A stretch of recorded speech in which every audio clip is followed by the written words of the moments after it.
Does anybody here want to give a recap of what we had last session, where we left off, or any indication of what transpired?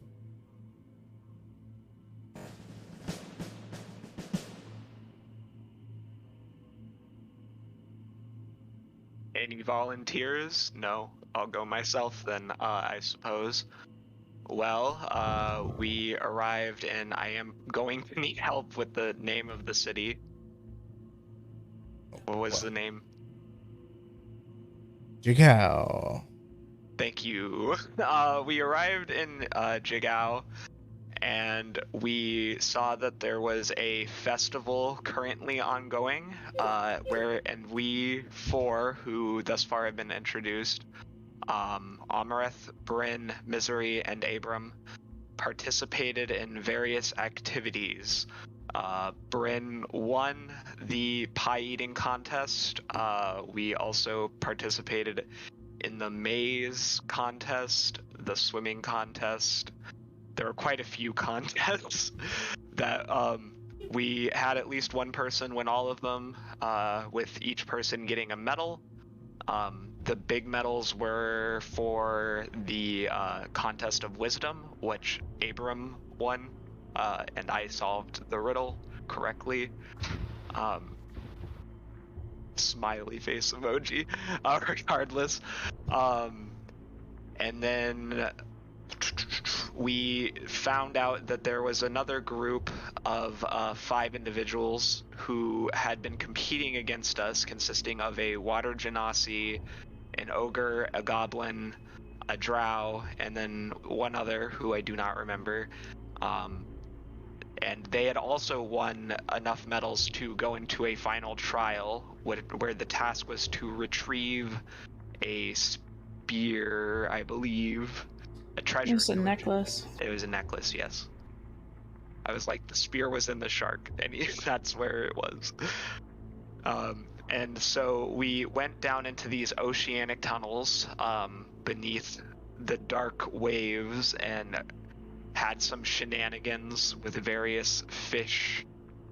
And we did successfully find the necklace along with another artifact, which was the result of some interesting conversations between Abram and Amareth, who disagreed with what they should do with it.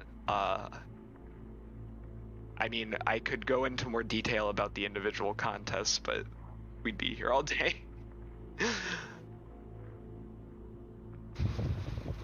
And what transpired inside of in the Emerald Grotto?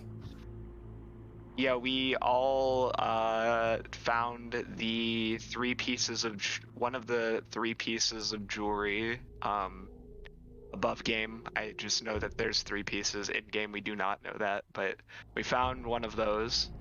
Well, and technically, it's one piece that evolves. Crazy. I had no idea about that. It's not 3 actually separate pieces. It's one single piece that evolves, but just for future reference. Currently, it's in a. So when we got the necklace, we had a vision of this guy that was being trapped, and he pleaded for us to help rescue him.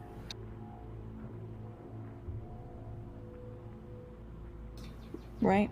Mm-hmm. That is and we correct. passed out. But you still ended up winning at the contest here.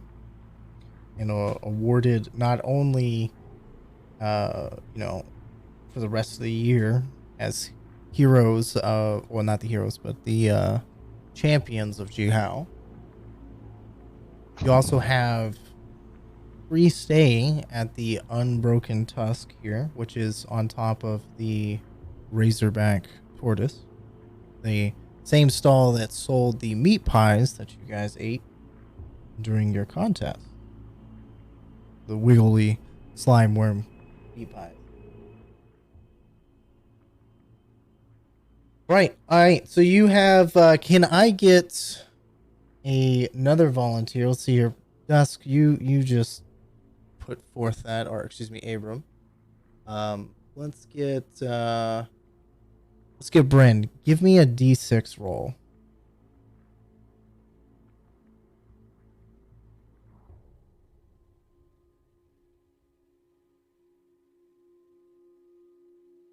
Oh, okay. I didn't actually see it go through. Now it did. Okay, so 5. You guys got 5 days of downtime of just straight partying of festivals. After the night of winnings, the town pretty much all meet up, went to their different normal customs of partying. But you guys got like about 5 days of just straight partying and adventure. Of whatever would transpire in a goblin slash orcish town of Jihao, mostly of 50% would be goblinoid or of those kin. Now, on the same note, there are humans. They're a little bit rare. There's lots of elves that are part of the Aurorian Watch, which is the town's emissary guards from the Kryn Empire. That pretty much all of this current area that you guys are in has, that's the warring nations army, and they're mix of locals as well as drow that are part of there, but mostly drow. So you guys have about 5 days of just, if you guys want to roll on some tables, I have some tables for having some great downtime activities if you wanted to, or we can skip right ahead to that 5th day if you had things that you wanted to do, carousing, or what's the word I'm looking for? It's that awesome word for like if you want to go gambling or whatnot. Carousing? Is that the right word? Browsing? Not browsing. No, carousing. Carousing. Yes, carousing.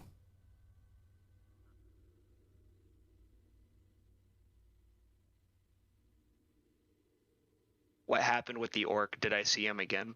Absolutely. Important question. Yes, good. Absolutely.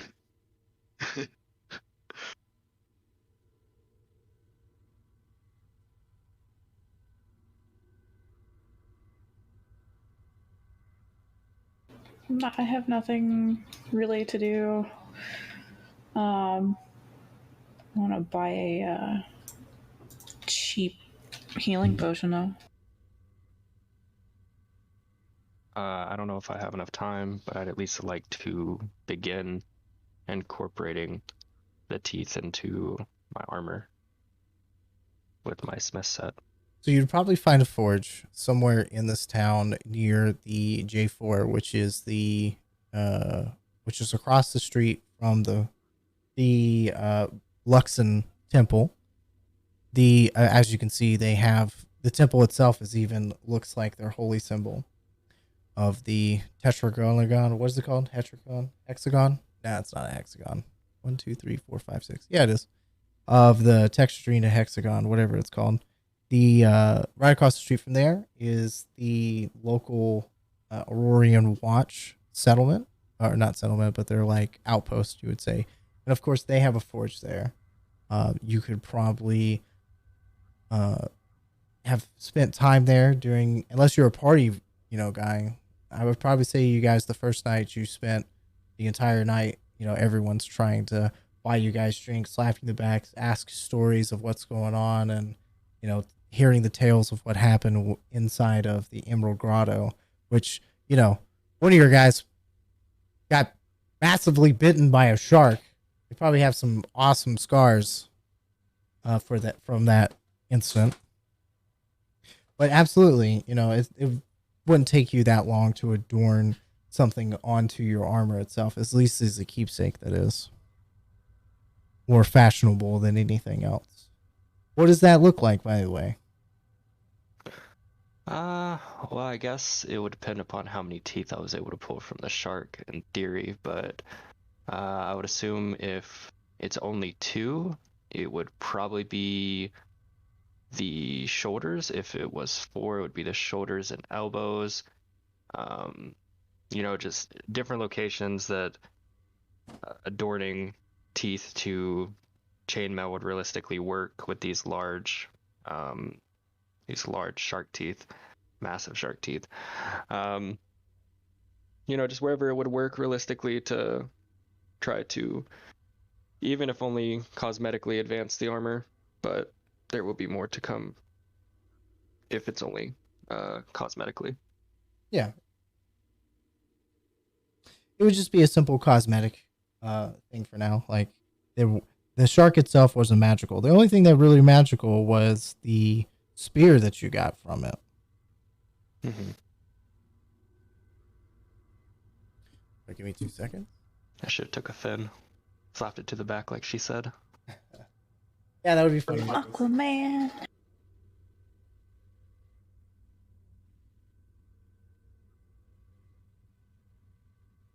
Is anybody else wanting to be doing something? You said you wanted to buy a health potion. That's too easy. You could easily find at normal cost of a health potion here. Yeah, I got it. You said we have 5 days. How many days would it take me to do what I just requested? Probably take you about 2 days. 2 days. Okay. How does my date go? The important questions must be asked. Roll a D100.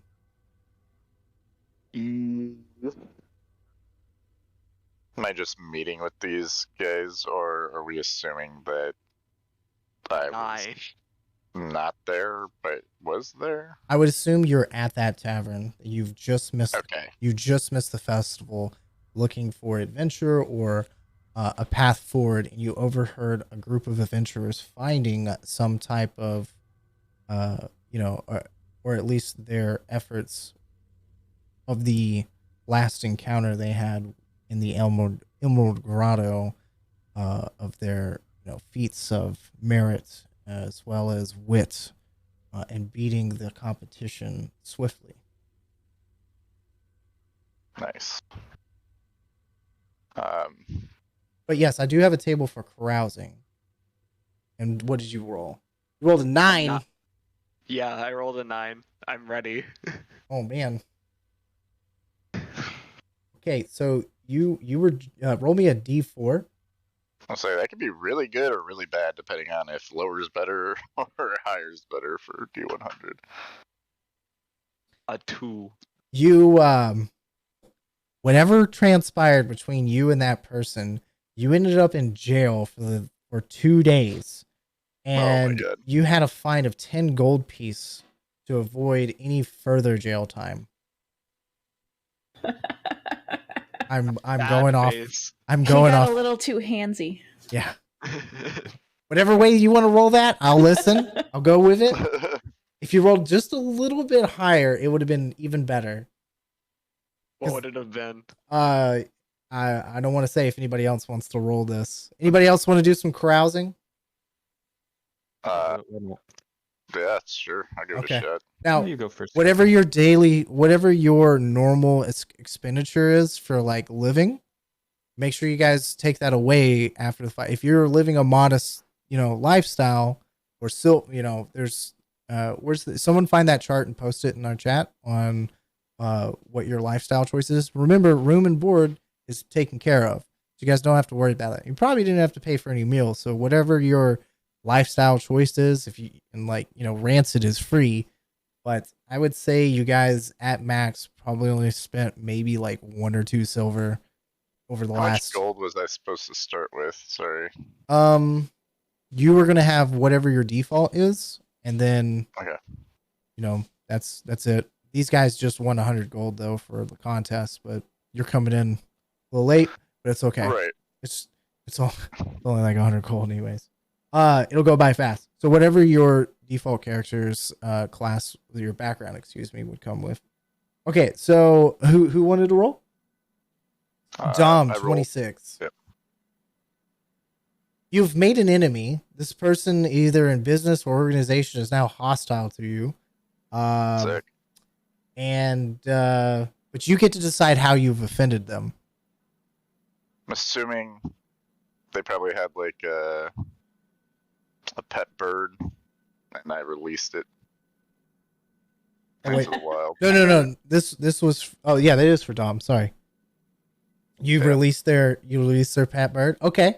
Yeah, they had like a really exotic pet bird, and didn't belong in a cage, so I let it be free. All right. Well, it was his prized bird, and it was actually a white bat. Oh, sick. Yeah, fuck that guy. Yeah, it was kind of like a holy symbol for their town. Bumblebee tuning. Well, I regret nothing. All right. All right. Since nobody else wants to roll on the carousing for the days. I do. Oh, you yeah, did. there's you just, more. Okay, Tenshi, go ahead.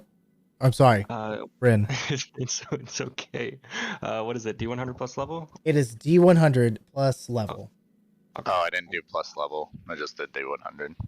Oh, same. I didn't So I know guess it that was- would Don't be worry, your guys wouldn't have 30. changed. Okay. Wouldn't have changed. Oh, 30? Yeah, it still wouldn't have changed. Okay. Okay. I'm just gonna do a D100 and then add 4 to it. Oh, I'm sorry. All right, it's 15. I go to jail too. Let's go. Dusk, yours would have been worse.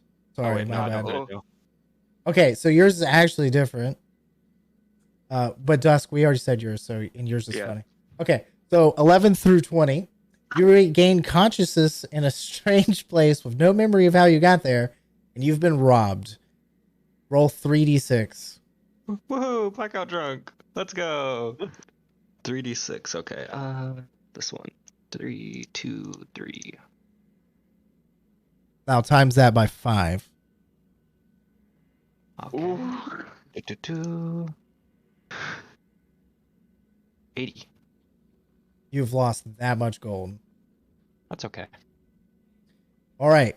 I'll do it just because everyone else is. All right. Let's see what happens in these 5 days.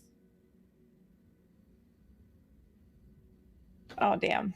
You also go to jail. No, you also can go unconscious because you're level 4. We went partying together. Yeah. See? Yeah. So the girls got knocked unconscious, and go ahead and roll 3d6. Damn it. And if you guys got 90 or higher, you would have made like 10 times the amount of gold. 46 times 10.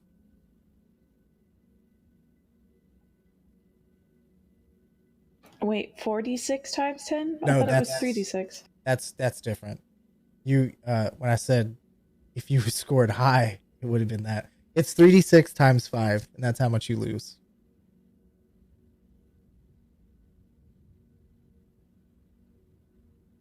$60. Fuck. Lose 60 gold. There's some rich ass people that just stole from us. They're having hot and heavy. All right. So go after the 5th day of partying and blackout drunkenness and just going around the town and having your merry old ways, and finally getting out of the jail and seeing the sun probably hurt your eyes as well, being a drow, because this is a very bright beachside town. Once you guys Go ahead. I've decided that he was defending his date's honor and started a bar fight. All right, I'll go with Somebody that. insulted him, and he just whapped him in the face. You spilled beer on probably the sergeant of the Aurorian watch, and he had a very mean demeanor about himself and your party, you and your significant other. And it ended up you in jail because you had some harsh words against him, and his words were a little bit more with power behind him. Yeah, I'm gonna come out of jail on that 5th day, and he's looking bitter as heck because he obviously, I mean, he considers himself a prince, so the fact that he got arrested, he's not very happy about it. Oh, all right. So we're gonna start off with you guys all have at least met with Dawn, and we'll cut to the next morning. You'll spend one more night here in Jihao, but I'm gonna give you guys a chance to introduce Dom, your character, to the rest of the party, at least see how you would want to finagle your way into an adventure with these peeps. Or we can go into the next part of the day and then you can jump in after that. Yeah, I mean, I've heard about their, like, victory, right? And then I've probably heard about them getting thrown in jail at this point. Party animals. So, yeah, I think, like, judging based off their reputation, I would just offer to buy them all drinks and be like, hey, how's it going? Figure could meet you guys and see what the fuss is about, because your reputation is quite astounding. I knew somebody would finally recognize my greatness. I was just waiting for it. He kind of smirks and claps his hands a little bit as he looks back to the others. Hi, I'm Abram Skelis Zarendon, and my best friend here, he points at Amreth, and our other friends who we have now joined as an adventure group. This is Misery, and this is Bryn, and he, unless somebody, like, basically interrupts him, he is going to continue talking. Let's go down the list. Yeah, he's like, and so, things that you should know about us include the fact that, technically, I'm a prince, just so you know. I'm very important, he whispers. And also a recently convicted felon. Whoa, was it a felony? It was a misdemeanor. I wouldn't have gotten 2 days in jail. Yeah, and he rolls his eyes and he's like, regardless, it is lovely to meet somebody. Are you... He looks you up and down. What do you look like? So, like, Tom is, like, a very disheveled, like, got the long beard, long, like, unkept hair, is wearing, like, mostly nothing, like, maybe some, like, stuff that he's made out of plants and, like, hide that, looks kind of patchworky. It's got like a wooden shield and a quarterstaff. It just looks like tired. Like, and he has a pipe that he smokes a lot. I kind of whispered to Misery, and I'm like, is he a homeless person? I was thinking that too. But then I have to think my character is not wearing armor either, so. Well, I did, because he said disheveled hair, so I'd whisper that. I kind of like give him a stern look. Both of them. I mean, technically, yes, I am homeless. But I mean, I have a home in the woods. That's a home, right? Yes. So what do you do? I chill, bro, in the forest with my animal friends. What are you good at? I am on a mission to save the world from this red force that is creeping in. Yeah, I don't know, I travel around, making sure that people aren't abusing or mistreating animals, and, if I see things that I don't like in relation to that, I make sure to rate the situation. How tall is Dom? Probably like 6'3". She's a big guy.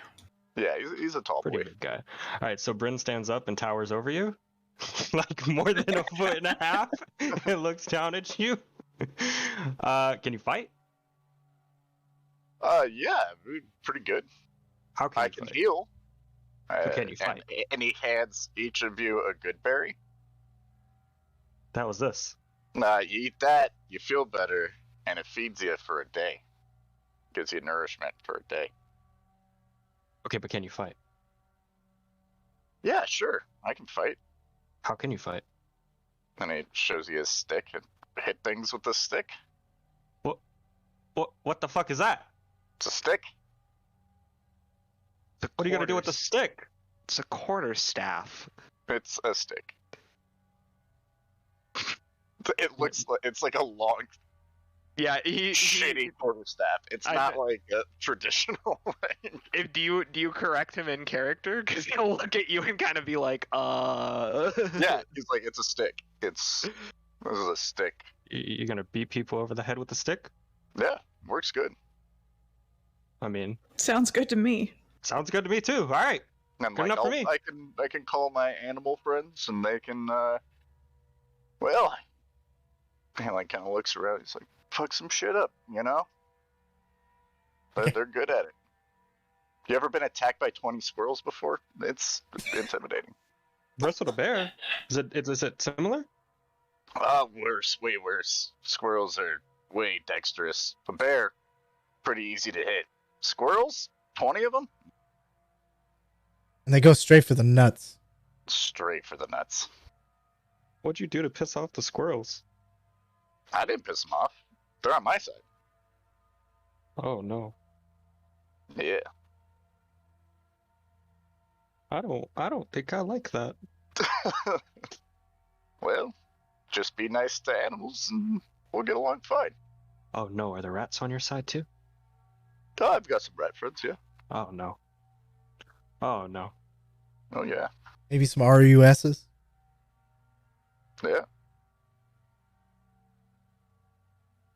Okay, so after you guys' meeting, and you have at least allowed Dom into your small organization for some time, when nightfall comes, there is a knock at your door as you guys are just trying to bed down for the night, figuring out where you're gonna go, what you're gonna do, what the fuck is this amulet. By the way, Abram, the amulet, it just seems, even though you feel its pull,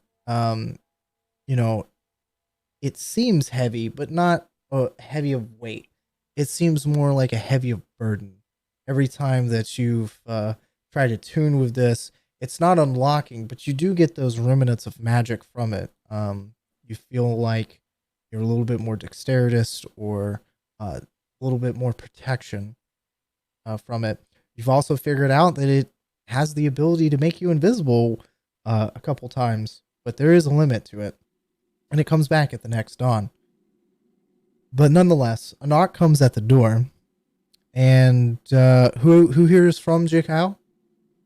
I am. Okay, so you hear a familiar voice.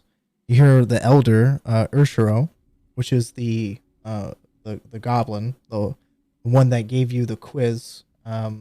Same voice for you, Abram, the one that gave you the quiz of the quiz of wits, and you earned the medallion. An old scratchy goblinoid voice comes across through the door after the knock. Travelers, I wish to tell you something of great importance. Will you have a morning meal with me? He pauses for a second, then steeply adds, I do have the right room, right? Don't I? Yes. Oh. Who is anyone here wanting to answer the door? Who greets him? You guys I would come up behind her and just kind of peer over her shoulder curiously. Yeah, I'll open up the door, I guess. Because I recognize the voice. I go open the door immediately. At first, he's very joyful and jovial in his conversations with you, and tries to, get you to come downstairs. Where you guys are at, it's not like the highest, it's not the best room that they possibly could give out, but you remember, this is on the back of a giant turtle. every once in a while, like the turtle will shift or something and your drink will fall over. Like it's a massive, gigantic tortoise that you're on the back of, as well as, it's goblin made. So it's not the greatest, right? It's probably like there's not probably even a door.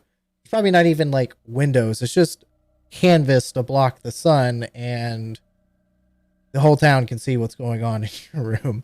But the tavern itself probably has more of like a tiki hut style feel to it. Open bar, wind comes through. There's probably an area for peeing off the side of the turtle. Who knows, right? But eventually you do find a table, and as you're sitting there holding your drinks, hopefully the turtle doesn't shift or whatnot, his face of his tone becomes a little bit more serious, deadly serious, as he greets everybody at the table, of course. And, after all the pleasantries are over, he addresses the rest of the party. A vision came to me last night. A golden amulet rose from the surface of a pool of blood, and countless hands lunged up outward from the blood and grasped at it. In turn, all the hands fell back into the pool, but only one remained. Those who had claimed the amulet seemed to be only a handsome man with curly hair and a somber expression. He turned to me and said, "They must find me. Those ones from the grotto. Tell me now, did anything happen in that grotto that you could help me understand this vision I had?"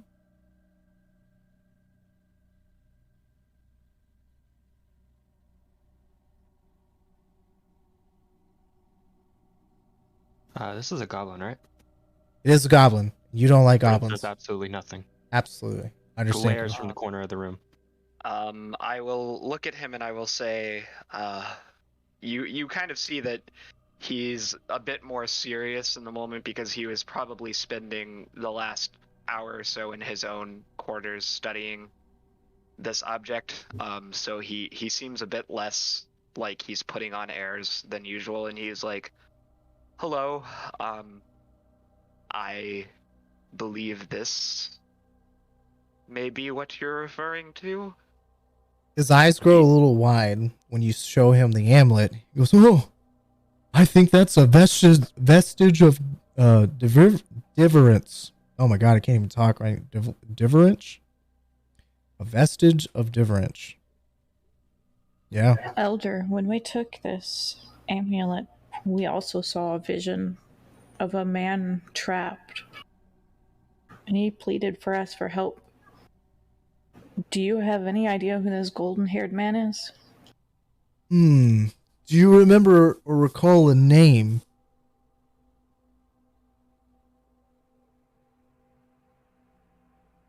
Seems like you guys should have took note. I mean, you guys can make an intelligence check real quick to see if you remember it. It's fine if you don't. It'll come up multiple times in this adventure, but I'll give it to you if you want. I don't remember. I'm gonna roll for it. Go ahead and roll for it. Let's see. If it's above 10. I'll let you remember. But if not, we'll just keep going with it. Give me a second. Ooh, I do. Elixion. Elixion. It is above 10. So yes, you remember the name Elixion. And he sits there and he scratches his chin and stumbles a little bit. Elixion. No, that doesn't ring a bell. But that amulet. He ponders for a moment. Bozaxian is a grim town under the control of the Aurorian Watch. It's not a pleasant place to visit, but if I was you, and what you tell me is true about what happened in the grotto, I think you definitely have found a vestige of deliverance. This is an ancient relic from a time of the calamity, known as the Jewel of Three Prayers. People do not stumble upon these vestiges without a reason, and there is no place in Zorhas where the memory of the calamity lingers more strongly than Azaraxan. Azaraxan? Is that how you say it? I think so. I have no idea. Bazzoxan. There's some fucking difficult names in this thing. Bezozin? Is that it? I think we're gonna call it Bezozin. Yeah. So, yeah. He recognizes it's the Jewel of Three Prayers, and this is a vestige that's, normally people, like, it's destiny. He really feels this is destiny that you guys, and urges you guys to embark on a course of action that may change your very lives. You'll no longer be simpletons in a town or the foregoing of a nomadic person or a person looking for fights or the next way that you can make a meal. It's a one in a lifetime chance put it forth in front of you, and it seems like you guys have been chosen specifically for this task. At least that's what's conveyed through his tone and mild understanding of ancient relics, being a elder. And for reference, the calamity is what he's talking about. Remember when our first session, and this is specifically for Scarecrow, our first session, the calamity was a instance where sorry, somebody text me. Where gross. The betrayer gods versus the prime deities of this realm were going back and forth, and they were granting power and vesting power onto some of the champions of the realm, almost so powerful that they could take on other, like, the prime deities or the betrayer gods themselves. So they locked behind a ethereal gate their powers and had this massive calamity, of course called the calamity, in which this happened. There were demons roaming this land. It was crazy where you guys are at, right? On this side of the continent. Matter of fact, let's go ahead and switch to world map. Very nice. So Zorhas is on the middle right hand side on the east of the continent. This is the Jihao is right under the S of Zorhas. The Dwindling Empire, this is mostly where the Critical Role stuff happens, as well as the Majority Coast, like all the stuff happens over there. We're actually in the campaign setting where all of this fucked up shit happened at, or at least where on the material world, where a lot of the betrayer gods were messing around, right? Where they're champions and whatnot. Where we'll zoom in just a little bit more with this map, and we'll go from here. So he encourages you to make haste to, or whatever time or method that you guys want to travel to, Bavzozan, and says maybe you can find answers there. But there are other opportunities here in town for adventurers like you. There's the Auroran Watch is always looking for bounties, individuals capable of eliminating some of the threats here. And on the Emerald Loop Road, he shows you, of course, a very rough depiction of this map right here. It's probably not as detailed whatsoever. This is just for your characters.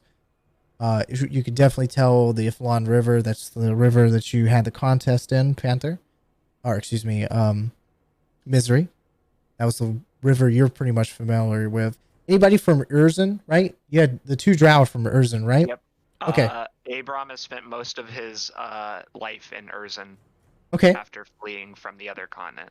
So Urzen's real, like, to the south of that is like the big marshlands. That's like a lot of, bad demonic presence still are in there, as well as the creatures of the swamp. There's been a rise of banditry from the marshland, as well as coming, moving more eastwards towards the Emerald Loop. But yeah, There's bounties for the bounty board of the Auroran Watch that they have, as well as you could probably, find some working as a caravan guards or hopping on a supply run. If you guys wanted to hop on one of the horizon backs that travel between here and the Emerald Loop has a caravan stop called the Emerald Loop Caravan Stop. Really, literally, that's what it's called. And it's, if you zoom in where it says the hollowed path, there's like a circle of trees, and he tells you that's a halfway point that is encircled by a bunch of druids or dryads that watch over that area, and they do trading back and forth from there, from the rest of the crossroads of that head west on the hidden west and east on the hidden path, through the barbed fields, through Broadrock and the lands of the warring nation of the Dwindling Empire. It's a pretty well known and traveled area, but it's still a dangerous path. This is mostly desert, like plains style. After you get past Jihao, there's a little bit of forest, but it's not much. It turns into real harsh, dry lands, and rationing water and food is going to be a big thing, especially if you're going out by yourself, which you can. You guys seem like well enough adventurers to do so, but you could hire on to convoys or find your own means of travel. Like I said in the very first chapter of our adventure here, you do not see many beasts of burden here. The only ones that you found that have horses that aren't, hanging from meat hooks are probably the Auroran Watch. And you might have to do some favors if you wanted to even purchase some ponies or a horse if they had any. Or find some work. I need to tell my father if I'm going to do something like this. You could probably find a way to send a it might not be an owl, it might be a bat or some other avian creature to send you a message, or a magical means. I would do that.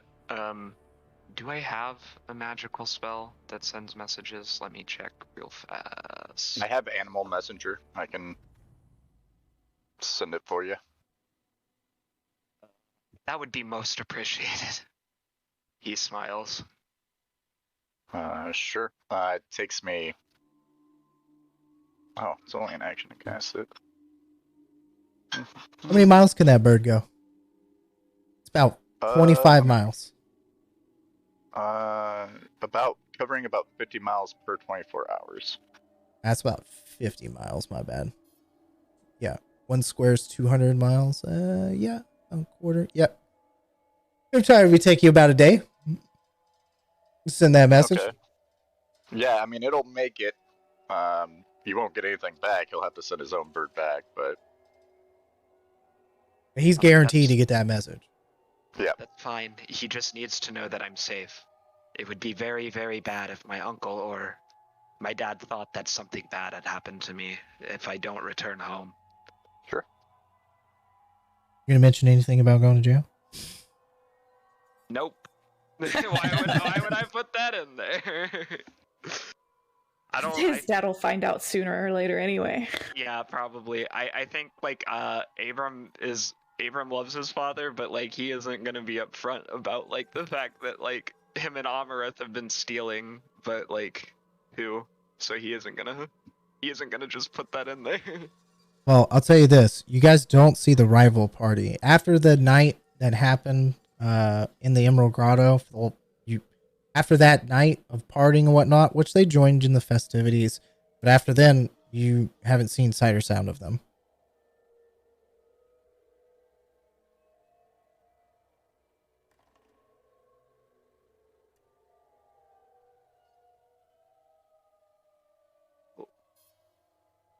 How do we want to go about this?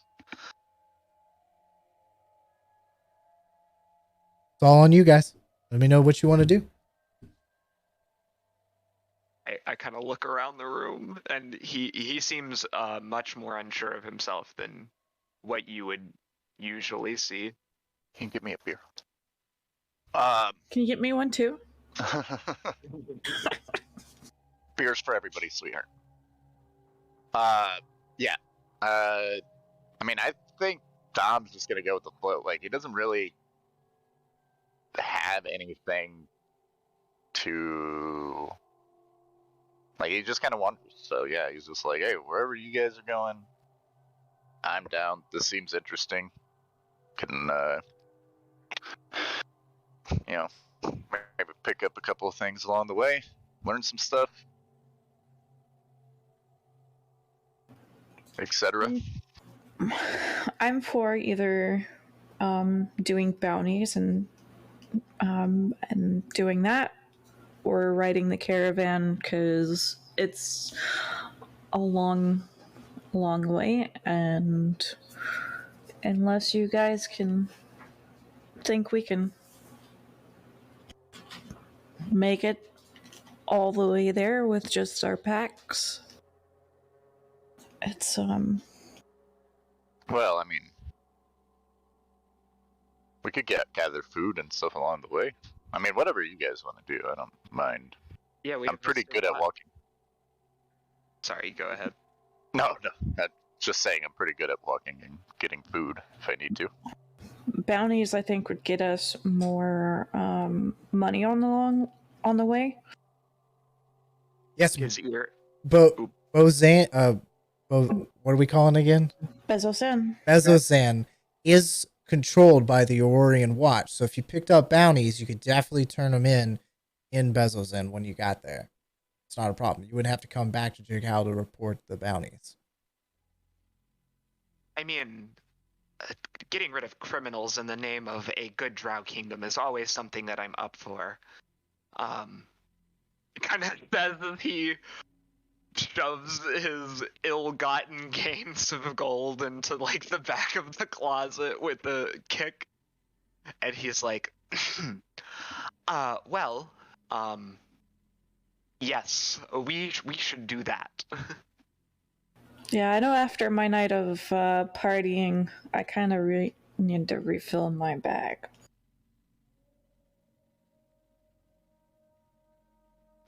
Sure. Come on, you don't like getting blackout drunk and losing most of your money? It was fun. Come on. I would agree with you, but I don't remember what happened, so it's not as fun as I would imagine it to be. Yeah, me neither. I don't know. I don't know what happened. It is what it is. I just remember somebody was hitting on a bugbear.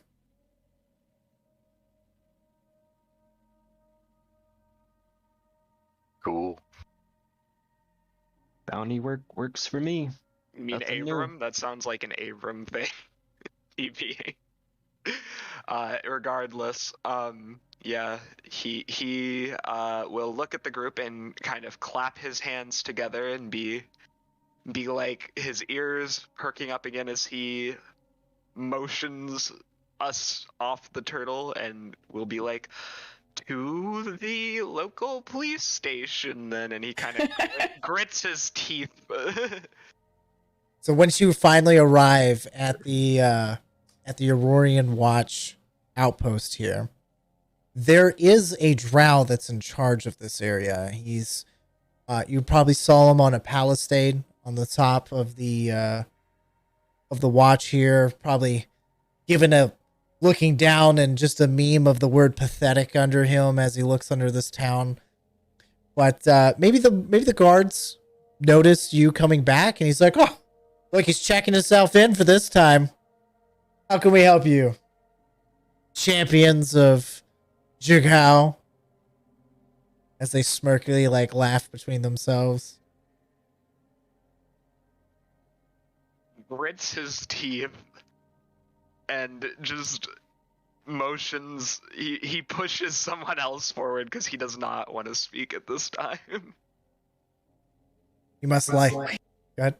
We heard you had bounties. One of them turns to the other, and you can see these are just the normal steadfast people. These aren't the same ones that you saw during the competition, like the strong arm competition one. They're not clad in, big ass plate armor or even splint mail. They're just leather garbed, maybe some chainmail guards. Not really expecting, a war or anything out here. More like the ruffians of a town or whatnot. Nonetheless, one turns to the other and he says, all right, let them in. And they let you into at least their outpost. You see a front desk like a normal police station. And off to the side, you're going to see what looks to be a bounty board with some wanted posters on them.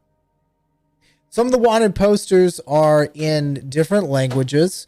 Most of them are in either common or Goblin. So the ones that who can read and speak Goblin, it's pretty clear.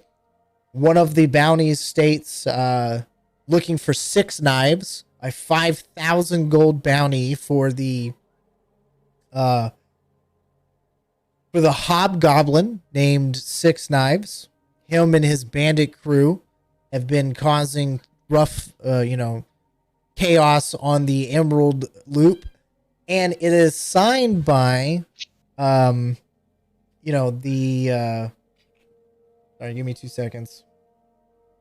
See that Dom, grabs the bounty. He's like, You can read Goblin, right? I can read Goblin, but he doesn't know what a bounty is. He doesn't have any concept, so he's like, do I just turn in this pit? This is easy, and he hands it to the guard. He's like, turned it, dude, done. I would like my 6,000 gold, please. Well, it says dead or alive on his thing. You're going to have to prove. Oh. It's signed by Vernon Theus. What is this? He leans over to you guys. It's like, what is this whole bounty thing? I don't. What did 6 Knives do, the hobgoblin? He has been terrorizing convoys all along the Emerald Loop, and he is one of the. 1 second. And how many in his party? I just said. Do they know? No, they don't know. But the hobgoblin has been causing chaos along the Emerald Loop ever since his arrival to this continent. He does not seem to be from this entire continent. He's part of this syndicate, and that's all you know.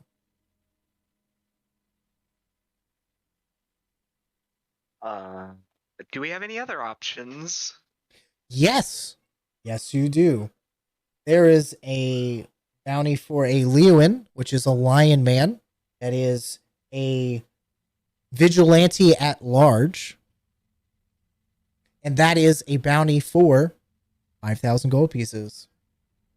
There is a...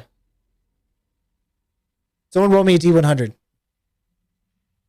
First person's called out before you do it. I rolled it. Don, man. Don got it. Don got 100. I got 100. That's a good roll. Oh, I mean, I don't know what it means, but that's really awesome that you got 100. That's like a crazy, very low possibility. there is an outstanding bounty on this board that's behind a bunch of other parchments. This is tacked onto stuff. You're seeing things that are just makes no sense, like lost cat, normal stuff. Someone stole my fishing pole, just normal things on the bounty board of, Someone robbed a bunch of gold from some travelers. Somebody robbed some gold from some travelers. But you see a bounty for no other than a Udak. Go ahead. Udak? Anybody can give me a religion check or an arcane check. I will allow to say what a Udak is. A 1. 10.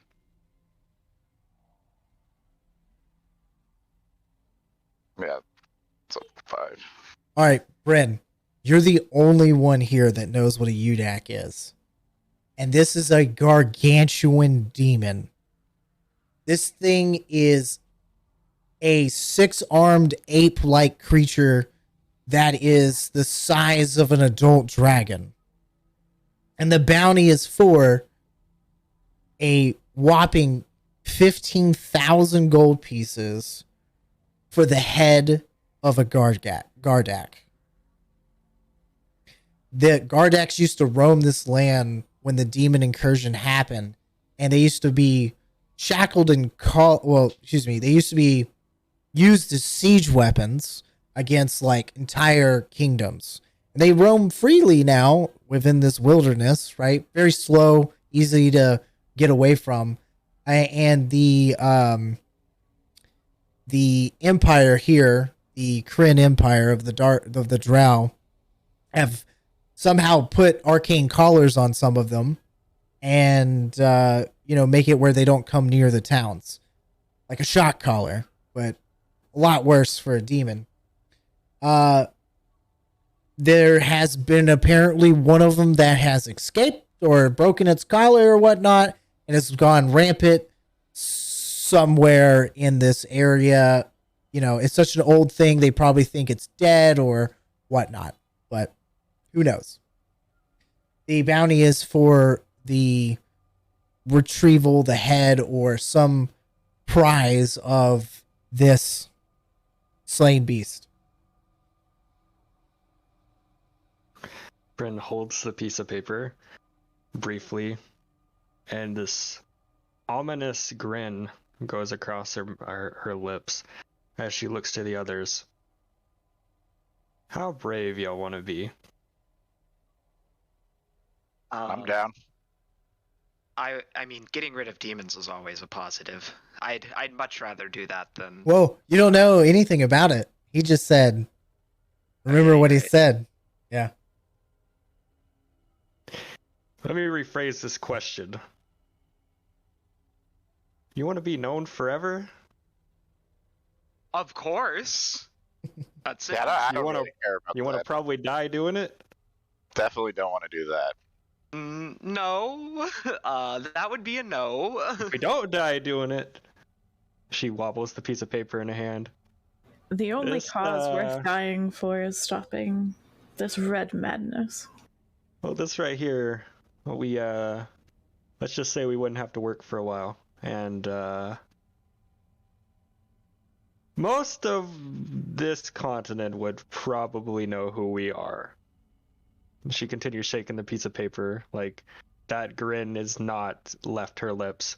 So I vote this one. Now, does it say just bring it ahead of one of these creatures? Just ahead of one of these creatures, specifically. Of specifically this one, and there's so there is a very yes. Okay. This is the Great White Udak. Okay, because I was gonna say we could just cut off the head of a captive one and turn that in, but apparently they're specific. What's it look like? On the back of the piece of paper, there is a random drawing. Give me 2 seconds. Someone's death scribble. Where's a chaos looking one?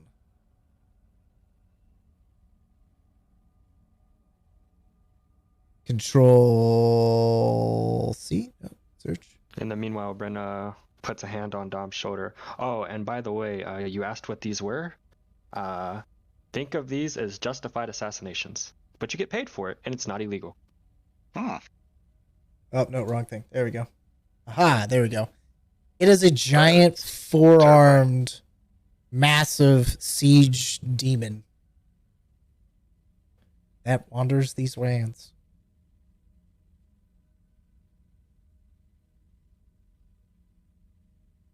Sweet. That's scary. Are these beasts intelligent? Yeah, they're demons. Oh, they're demons. Okay, They are demons. Okay, they're not beasts. They're straight up demons. Do we know where in the general area? Nope. Nope. No idea. Oh, great. Is there any leads? Is there anything on This this sheet? this piece of paper looks like it's probably like 2 or 3 years old. Like it's just been on this bulletin board forever. Why don't we Then, take care of the Leonin first? And if we find any clues to this one on the way, then I think that would be worth looking into. Sure, yeah. Bryn He- rolls Or the up the piece of hobgoblin paper too. and slides it away. I don't know. Somewhat I completely. feel like the hobgoblin's not a great idea. He seems a bit cagey. Goblin? Well, the Hobgoblin. Yeah, we And the should, we giant should kill that. demon seems more rational. the hobgoblin is on. He's around the Emerald Loop, which, if we decide to go along the caravan actually goes through the Emerald Loop. So if we encounter him on the road, that's just money in our pockets. If we, Yeah. get him.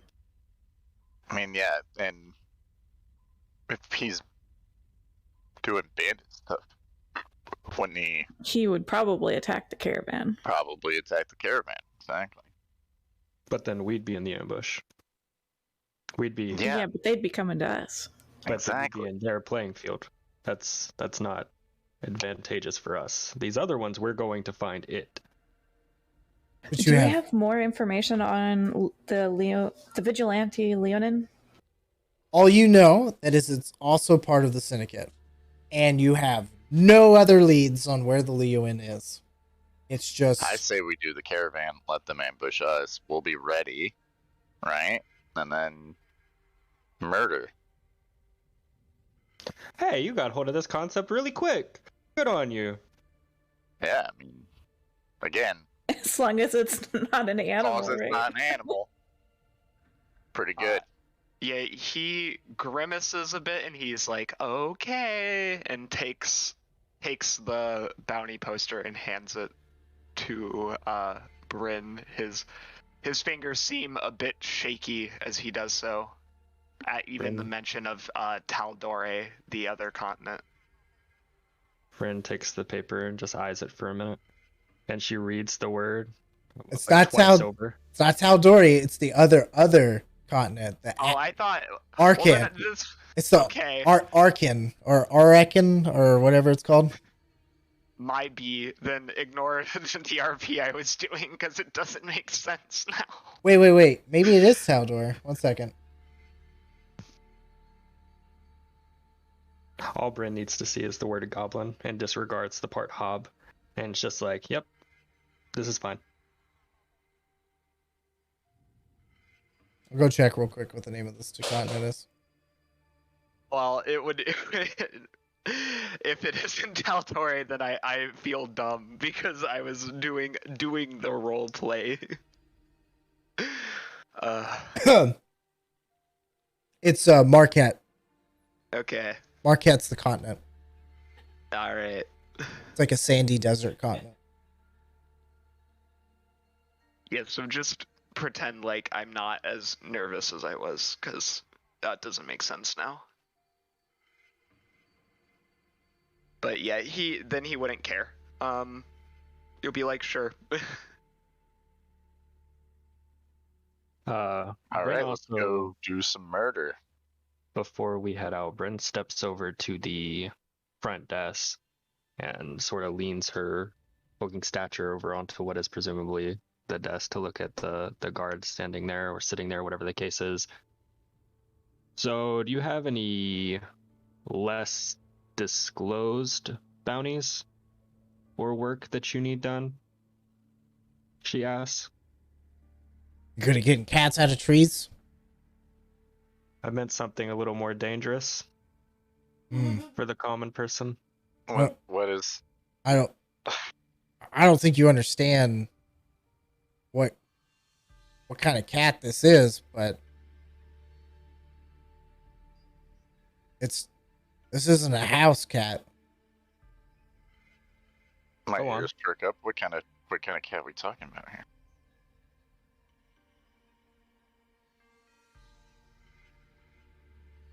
Second, I gotta find the name of it. Oh, like that expression he just made. I literally forgot the name of the cat. I thought you rolled something like horrible. No. That would have been funny though. Is this cat someone's pet? I think it's its mount stuck in a tree. Gotta be a big cat, man. It's a very big cat. I'm definitely interested in this.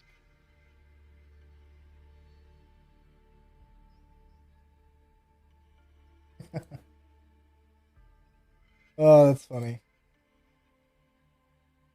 Do.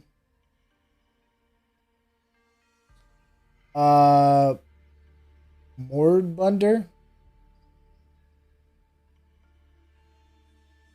I think it's called, it looks like it's called a Mornbunder. Yeah.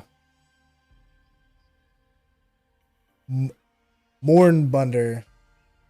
I will send you a image right now. Stand by. It's like a jaguar with fish eyes. That's interesting. Or a saber-toothed tiger with fish eyes. It's a night-stalking creature. It seems to be, Looks like goat eyes. yeah, goat eyes. There you go. His cat has apparently got stuck in a tree. And Wait, where's the picture? they need help getting the cat out, and the guard does not want to go anywhere near this thing. Where is this? Where is this creature? Beautiful beast. Well, let's go to Jihao. Over by the rice fields, right where it says Jihao, there's a goblin that has a house, as well as he shares it with a dwarf. And it seems the house there has one of these as a pet, as a mount, whatever, beast of burden, and it is stuck in a tree. How much does this pay? 100 gold pieces. It seems the cat has been only getting out of the tree at night, but keeps going back up, and they can't seem to get it out as they need to clear this forest to make more land for the rice paddies. But it seems to be very, very wanting to stay there. She stands tall once more and looks to Dom, claps her hand. All right, time to prove yourself. Let's go. Let's go. Didn't we make a plan, you No two? plans. No plan. All Just hands. talk. I go to. I go. Right. Yeah, Go to this where- is a good test for our homeless friend. Abram looks over to Amarev and just shrugs and is like, okay. So you guys make it over to the rice fields, which, as you notice, it's been a couple of days since the event. Most of these fields are, replanted, trying to regain, harvest. As you guys just walk merrily through the fields that were just planted, not taking the main roads or anything like that. Walking, you see some bungalow houses on stilts. Eventually asking them, where and what this bounty is for, showing it off. You get some pointed fingers. It's pretty easy to find. You notice you come up to a bungalow that is a lot different than the other bungalows. One, it's clean. Two, it's got a lot of dwarven stone tablets and, a couple different dwarvish literature spun about. And you eventually come to the recognition that this must be the dwarf that is here that owns the tiger, or the what was it called? Moon. What was this thing called again? Hornhound. Mornbunder. Mornbunder. A Mornbunder. You see a saddle here. You can pretty much come to the conclusion that this is the dwarf's house. And the point of contact for this is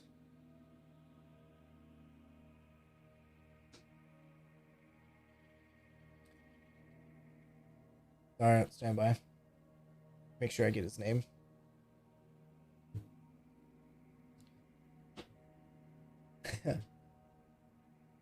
His name is Justice. Are you fucking kidding? Yeah, his name is Justice.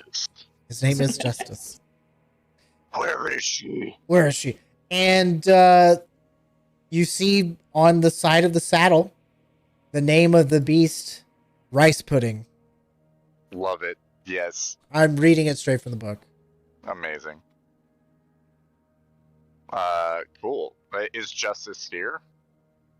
Yeah, he seems to be like smoking a pipe on the front porch. Hello, good sir. Oh, adventurers or travelers, what have you. You do carry weapons, so I'd assume it was the latter of sort, right? Ah, yes, my dick means serious business. Well, what you smoking there? He smells your pipe. A blend of my own concoction. Oh, well, been a little. He looks worried. He says, "I've been having a problem. My Mornbunder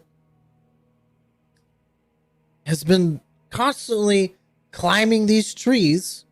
Well, specifically one, that big one over there. As you guys all look over, you can see a giant cat inside of a tree, and it looks like it has a nest, but not like a normal nest of anything else. It's a nest of odd antiquities of bones and other skin of animals. It's almost dripping with blood. The tree has blood from all the way from the top of the branch all the way down, like it's carrying carcasses or whatnot up there and making a nest for itself out of gore and everything else. And he's like, I've never seen her act this way before, but Can I see if she's pregnant? if you want to go up to the tree, by all means, you can get up closer to it. Yeah, I definitely want to do that. Okay. Go ahead. You get a little bit closer to the tree. It seems to get a little defensive on it itself as well. Go ahead and give me a nature check. Okay, not animal handling. Well, yeah, you can. That's what I mean. Go ahead and give me either nature or animal handling. I'll be able to do whatever. Which one? Well, the animal handling. Worse. So 12. You could probably disseminate that this thing is being protective of something, right? Okay. You can't tell if it's pregnant, but it is a very hefty animal. Your best judgment would say that this is a beast that is protecting its young or its latest kill. You definitely don't feel like I'd like to approaching it talk would be to the... it. Oh, okay. You have to speak with animals? I do. Awesome. Go ahead. Alright, guess it. Chill out, guys. Sorry, my dogs. Hi there. Can I tell that it's female from that 12? Oh, absolutely. Okay. Hi there. Do you remember its name? It's rice pudding, right? That's correct. Rice pudding. How are you doing? Why do you keep going up in the tree? Your friend here's worried about you. Okay, so it has an intelligence of 2. Does that matter? Yes, it does. So it knows. So let's see here. Let me double check this. Because I'm pretty sure that spell has something to do with the intelligence of the creature. It's limited by their intelligence. So at minimum, they can give me information about nearby locations and monsters, including whatever they can perceive or have perceived within the past day. I could also persuade the beast to perform a small favor for me at your discretion. It's kind of based on how smart they are, on how well they understand and listen to what I'm saying or communicate back. Okay, so it's probably going to communicate in body language at most, because it's not a very intelligent animal. But you can definitely discern that it has recently given birth to a couple babies. Can you give me a perception check? Mm-hmm.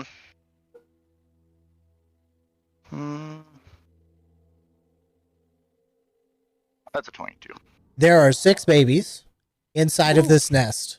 and they are freshly newborn babies. They are probably about 2 to 3 weeks old. They are not able to move from this nest whatsoever until whatever, with that check on, well, handling. I don't think you've never encountered one of these creatures, have you? No, probably not. Okay. Well, give me a nature check on how much you know about cats in general. I would hope a lot, but we'll see. That's fucking an 11. Okay, so what you know about at least feline cats is they definitely shouldn't be touched by any other people, but these things are pretty rare and sought after for, each one of these babies probably could be a couple thousand gold each on just the critters.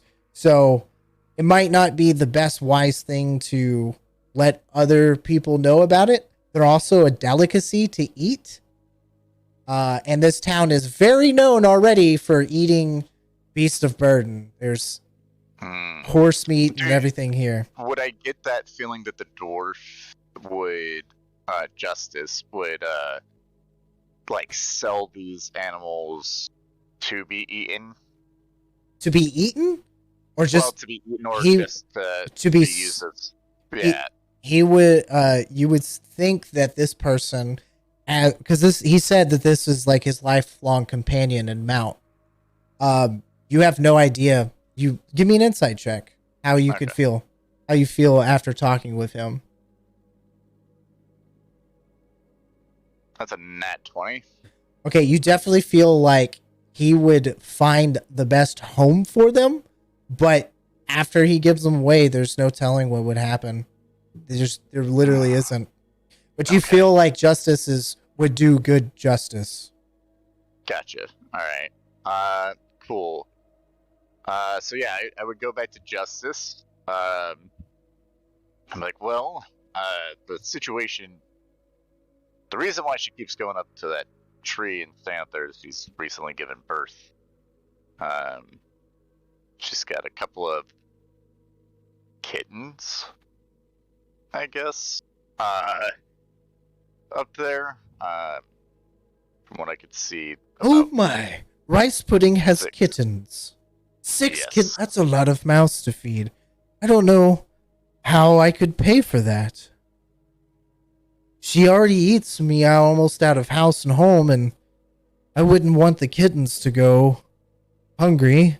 And I bet you she's been killing the livestock and the game around here, which most of the town wouldn't like. I'm already shunned upon for living here anyways, being a dwarf and all. Yeah, you could probably sell them. I would implore you to do it at a good home, which I get the feeling that you would. I would happily take one for you, but, I could not offer what they're worth. But they'd be well taken care of. I'm quite good with animals, you see. Give me a persuasion check. Sure. Persuasion is not my strong suit. That's a whole 5. Oh no. I couldn't do that to her. I guess I'll have to make do. Won't you be... Good. Won't you be, attacked? Won't something happen? I'd like to see them try, but...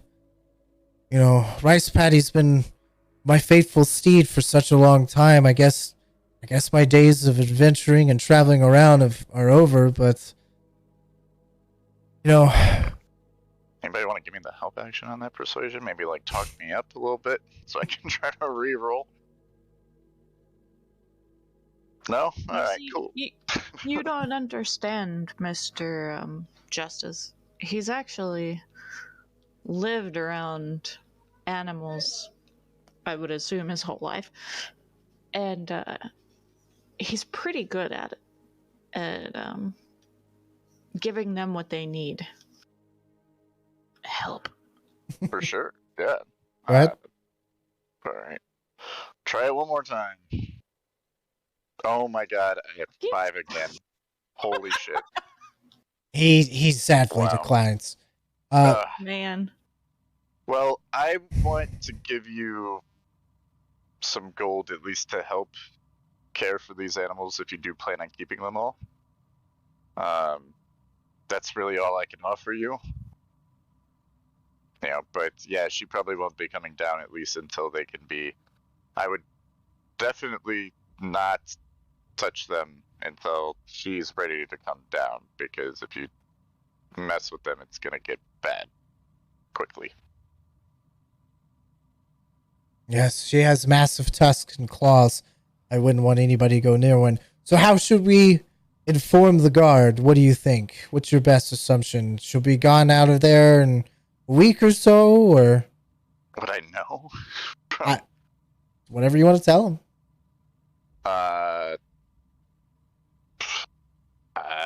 Like would I know for this creature though? Like from my 12 nature check? I would probably not. Yeah. You can tell them whatever you want. I would give just Leave her be and call the job done. yeah, I would probably just leave her be until she comes down. The job is to get the cat out of the tree. Yeah, look. And isn't this guy the one paying for the job? Yeah. No, the guard is. Oh, the guard is. Well, Yeah, so if we inform the guards, would they not want the babies? Like, yeah, we can't let the guard know about these babies. It's quite of a pickle of a quest you're on. Of what to do of morals here. Well, I'll straight up murder people for these animals. So, yeah, look, what I would say is just tell the guard to leave them alone until she's ready to come down, because she's sick. Just say that she's sick to the guard, and hopefully they'll leave you alone about it. Say that she's in heat, and that she's fiercely defensive and taking that position to stay away from people, and that it'll pass in the coming weeks. Yeah, that's not bad. I don't know about the heat thing, because then they might think that will get pregnant, and then they'll want the babies. They'll come check and see if she's had babies. So maybe just say that she's sick. Conclusions. I would just say she's sick, and that she's being protected because she's ill, and that you're hiring a Sherpa to come out and look at her and make sure that she is healed, and then once she's healed, she'll be down. And sort of looks over to the dwarf and makes a personal effort at it. You sure you don't want a rather large hand at the feet of one of these large creatures that are coming to need quite an amount of food? She asks. I don't know if I'm allowed to make a roll or not. Up to you. Yeah, you can make a roll, but what are you trying to do? Basically take one of the kittens. Okay, go ahead and give me a persuasion check. All right. Oh, nice. He says, the more I think about it,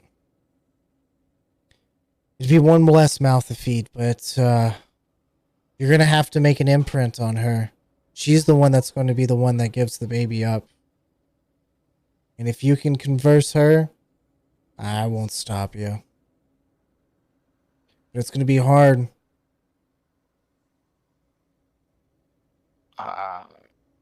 Works for me. But if Rice Pudding is wanting to allow you to do it, go ahead. All right, out of character. How do you imprint? It's a great question. Out of character. If you're still, let's just say you're Speak of Animals is still available.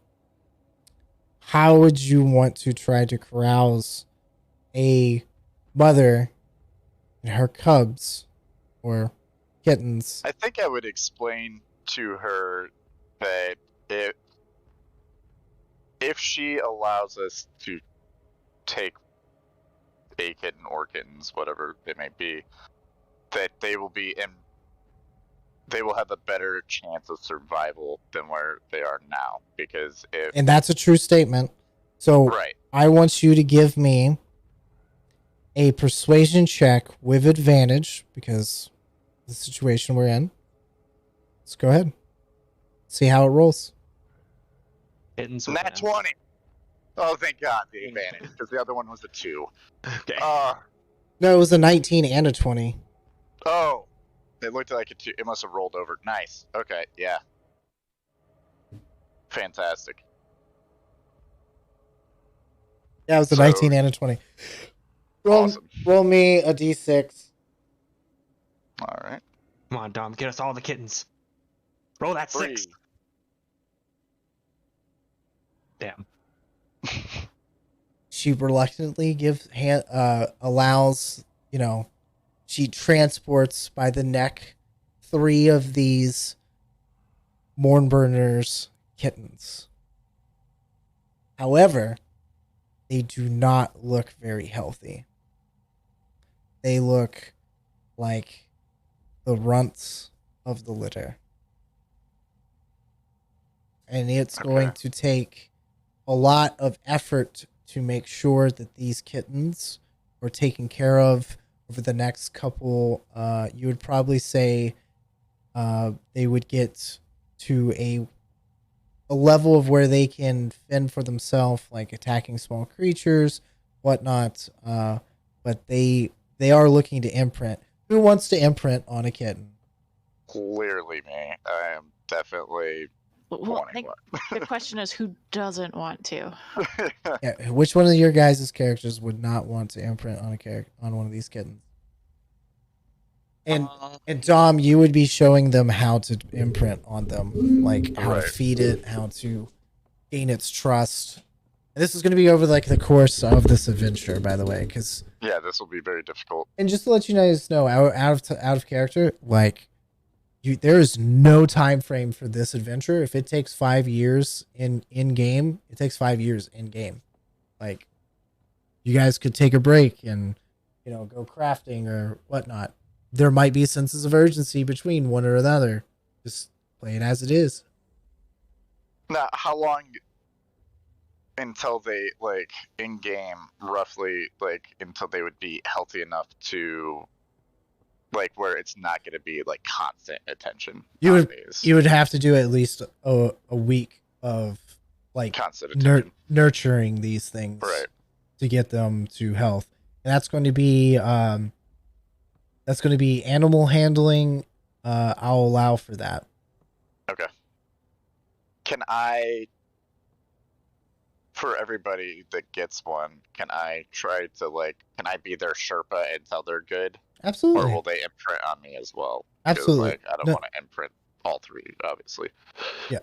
Absolutely. You could be the caregivers for these things. Okay, cool. I have a suggestion.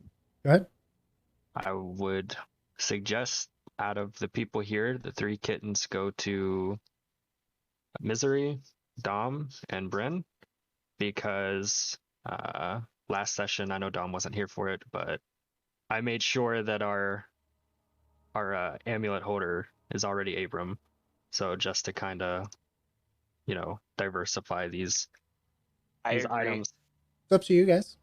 I'm not. I agree with I will not interject on loot, by the way. I agree with Tenchi. I think that since it was your idea to get the kittens anyway, that you 3 should take them. I was going to say the same thing. I wasn't I don't want to come off in a bad way. I don't want you to not have a kitten. I was really hoping we'd get a 6, and then literally everybody, including the person not here, would get a kitten. It'd be the perfect number. Yeah. No, I'm not mad. I was going to actually suggest the same thing, so you don't need to be upset or feel like I'm upset because I'm not. Okay, I just want to make sure you didn't feel like slighted by that idea. Fuck you. I'm getting all the kittens.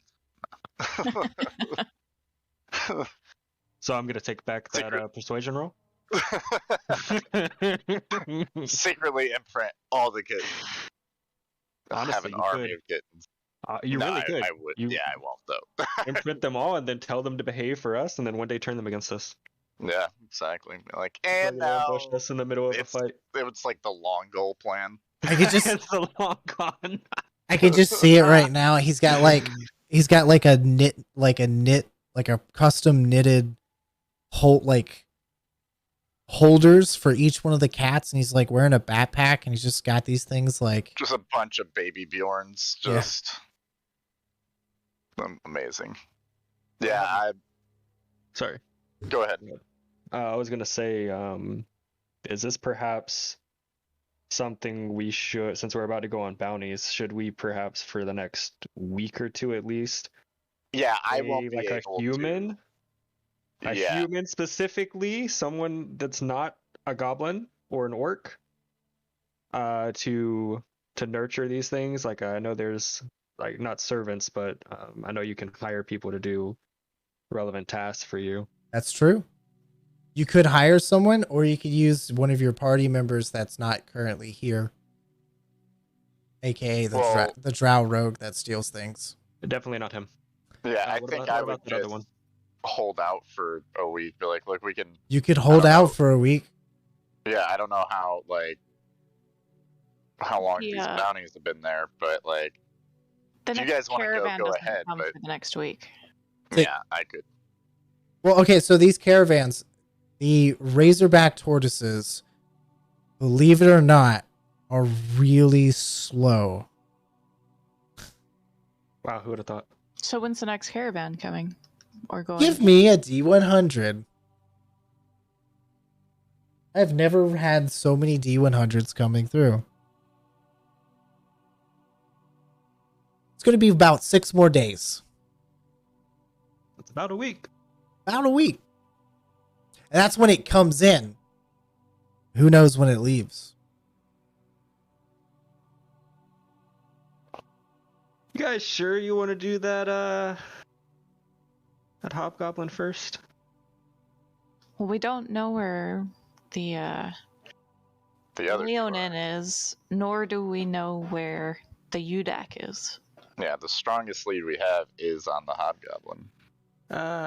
Hey, Tyrant, how tall is that Udak? You said I'd know a good deal about them. How big is this dude? Look How at the t- photo. How tall Well, I is know, you? but yeah, but like actually height-wise, because that doesn't make it seem too big. Well, it's a gargantuan creature. Let's see here.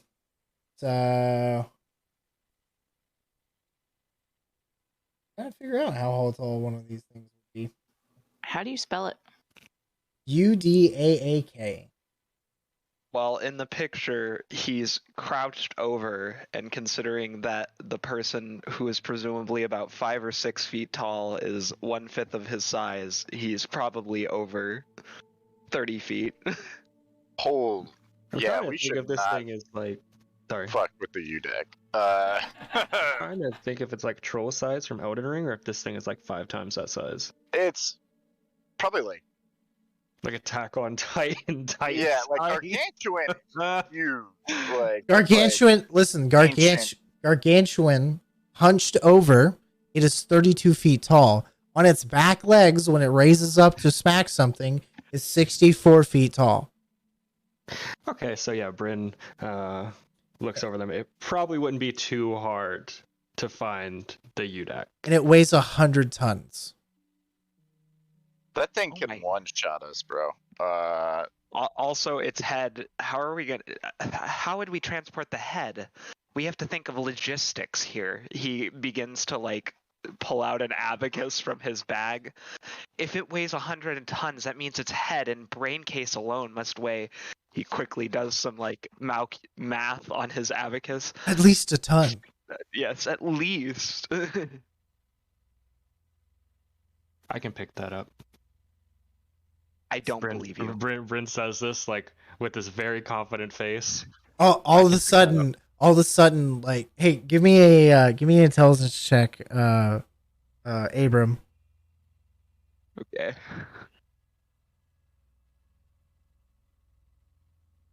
$17. He is a smart boy. 17. You're just like in the corner of your eye, you see like one of the turtles, and you're like, I have an idea.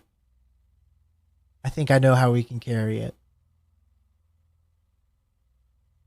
Mm-hmm. Uh. I would be like, I would say, well, we could use a tortoise, but we'd have to get permission from the town. Or the owners of the tortoise, of course.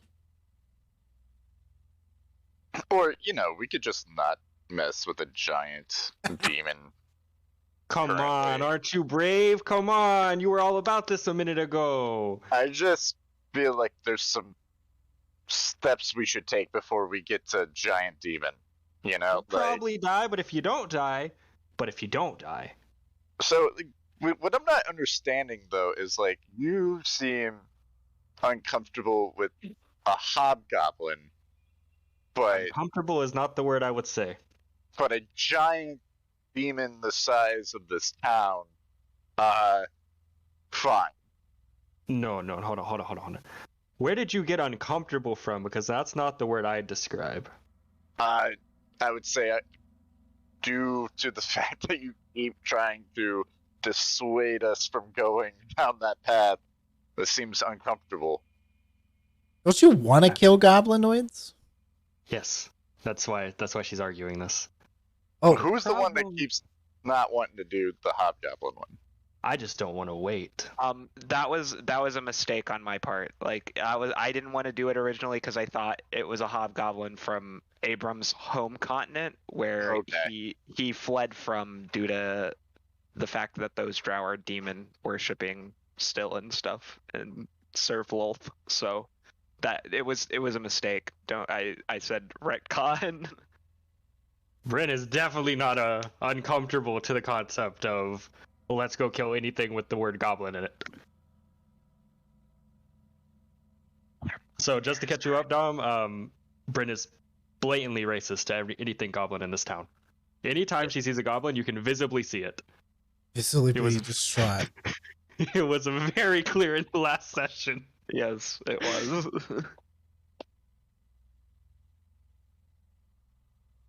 Well, we got your kittens, Dom.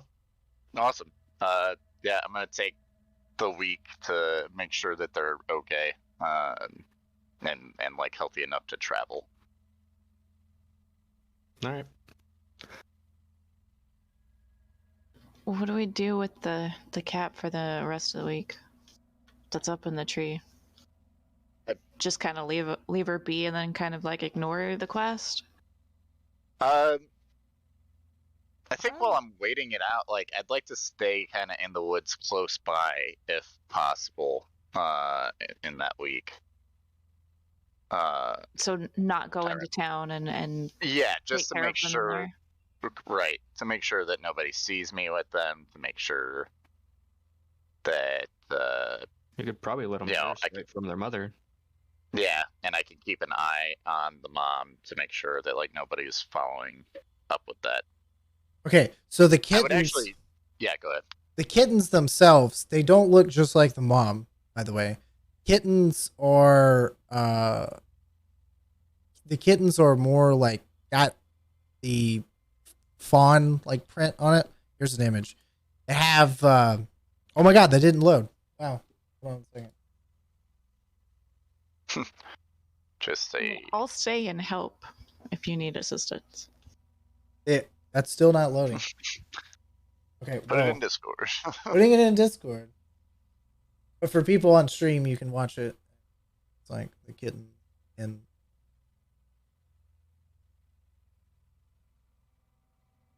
Discordia. Did you see what Winter said? No, what did he say? Oh, he says Just light the tree on fire and it will jump out. Oh, look at he's so cute. my chat's pretty savage right now. Winter's a great guy though. So there's what the kittens look like with their weird fucking goat eyes and small little tusks. Let's see here. What did the Wikipedia say about these? Can Dom tell if these things are crossbred with another breed of cat? I can. The closest thing that you Roll could with probably, the closest thing that you would probably know about these things is they're like close relatives to saber-toothed tigers. Okay. They can leap. They can leap literally. They are capable of leaping straight up 40 feet. Are the kittens purebred though? Like, Absolutely, absolutely. Okay. They run faster than a horse, of speeds between 70 feet. They can leap 40 feet. And you can use these as a mount? Yes, these are when mounts. they're full grown? Yes. When they're full grown, which their maturity will become full grown in 3 months, they are over 6 feet tall from at the shoulder and 14 to 16 feet in full length. Like, Sick. Yeah. Shit, so even Bryn could probably ride one of these. That's a big boy. They have fish-like eyes that are lidless. Their nose are described like a cat's nose, but their skin over they have skin over 2 slits. And they have a toothy maw with 2 upward-facing tusks. Rider must bond with them. I'm just reading through this. Wow, that's funny. They approximately eat 16 pounds of food every 24 hours. Holy shit. As opposed to 9 pounds traditional mount would.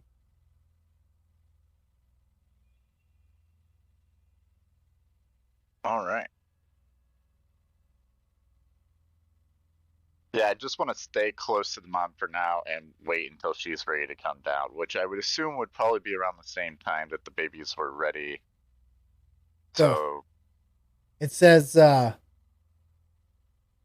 moonbrunder is strong enough to carry 2 medium creatures and a 3rd small creature. Things are Yeah. And they have dark vision. Of course. They're cats. Well, I'll help with the food. I'll go out and hunt in the forest. Sweet. Thank you. I appreciate it. It'll probably be like they might mature and be like adolescent at like juvenile creatures. Combat worthy would probably be about 2 months. And then 3 months later, they would be able to be actually ridden by one person of medium size. And then they would be full grown after, you would say, 6 months. All right. And then you'd have the actual, out of character, they would have the actual statistics of those characters. Cool. And they could be used as combat creatures. Are they homebrew or are they like official content? These are official content. Well. Yeah. Nice. Nice. Yeah. You can even give them barding. You put armor on these some bitches. Nice. How do you spell those things? Let's see here. Moorbounder. Moorbounder. These things more expensive when they're kittens than when they're old? They're more expensive when they're kittens because they haven't been imprinted. So much. They haven't been imprinted. That makes sense. Yeah. Thousands of gold? Or a lifelong mount and partner. It's a pretty good situation that we don't have a specific character here at this moment. Oh, right. I see what you did there. Thousands of gold. These kittens would be gone. We would get the chance to imprint. Fighting to the death, probably. Literally, if it got down to the point where it was becoming a detriment, I would step up. Well, yeah, I mean, Probably my bite 'em. character would not let that happen. I don't think. Like, the rogue would have had to kill me. I'm just imagining him pickpocketing kittens now. Jump on up I left. can't stop thinking about that. Yeah, that's so terrible. Pickpocketing. Just steal a baby kitten from the nest. He's just like plucking the little kids out of his like little knitted sleeves on his Oh, backpack. all he hears, Just pickpocketing them. meow. It's like Uh, he's got like a trench coat in the middle of Jihao. Anybody looking for some cats? All right. You got to do it in an Irish accent, or it's. Oh not yeah, I authentic. can't do an Irish accent. Sorry. he's Neither really can good I. at it. It's all right. But he's not here to defend himself. Let's not go too further into that. Yes. All right. So you guys want to spend a month here getting the cats ready to be able to at least fend for themselves, or you don't have to. Or you guys want to carry them out for adventures with you on your travels? Do you want to keep them here I in definitely Jihao? want to get them at least to the point where they can travel. That's Okay. my. Is that a week or a month that we need for that? Now a week would give it to where they don't need to be like, because they're runts, they need like constant attention. Okay. But a month would be where they would be able to at least be. You could leave them alone for a couple days and they would be okay. Yeah, they could catch their own food. Yeah. Yeah. They could fend for I think- themselves. I think. Yeah, I think a month would be good for what I would do. Okay, that gives you guys downtime to do some other activities. I would go home if they're gonna take a month with the kittens, because I would not just like. I mean, I would want to see my dad. Absolutely. Yeah. What if what if we take the first week so he can nurture them, imprint them, etc. And then the following 3 weeks I don't think it costs too much, and if it does cost gold, then I'll, for a skilled person or whatever, I can pay it if necessary. We could have like a NPC servant, whatever they're Well, called. after the Monitor them. week, does the mom come down from the tree? Because Yeah, that would be- babies would be healthy. That would be 100 gold that you guys could spread out between you. But you could also do odd and end jobs for that month. And I can roll on some tables to see how much you make or you come out with. Remember, you have free lodging at the Tusk, so you don't have to worry about at least, half of your whatever your lifestyle is. Whatever your normal lifestyle is that you guys chose on to live like, you would cut that in half while in Jihao. But you guys could do mercenary works. If you're a blacksmith, you could probably work at the forge a little bit, or maybe you're a gambler. You want to try to gamble some money.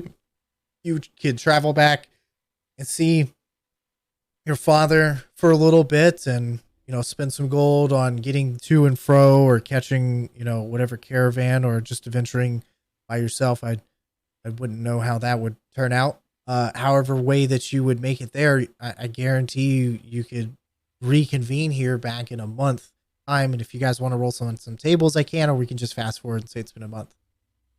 Up to you. I'd like to roll on some tables, but first, that first week I'd probably stay with the party and I would do my thing as an entertainer, and I would entertain at the Tusk, because I would want to make money Okay, from so people.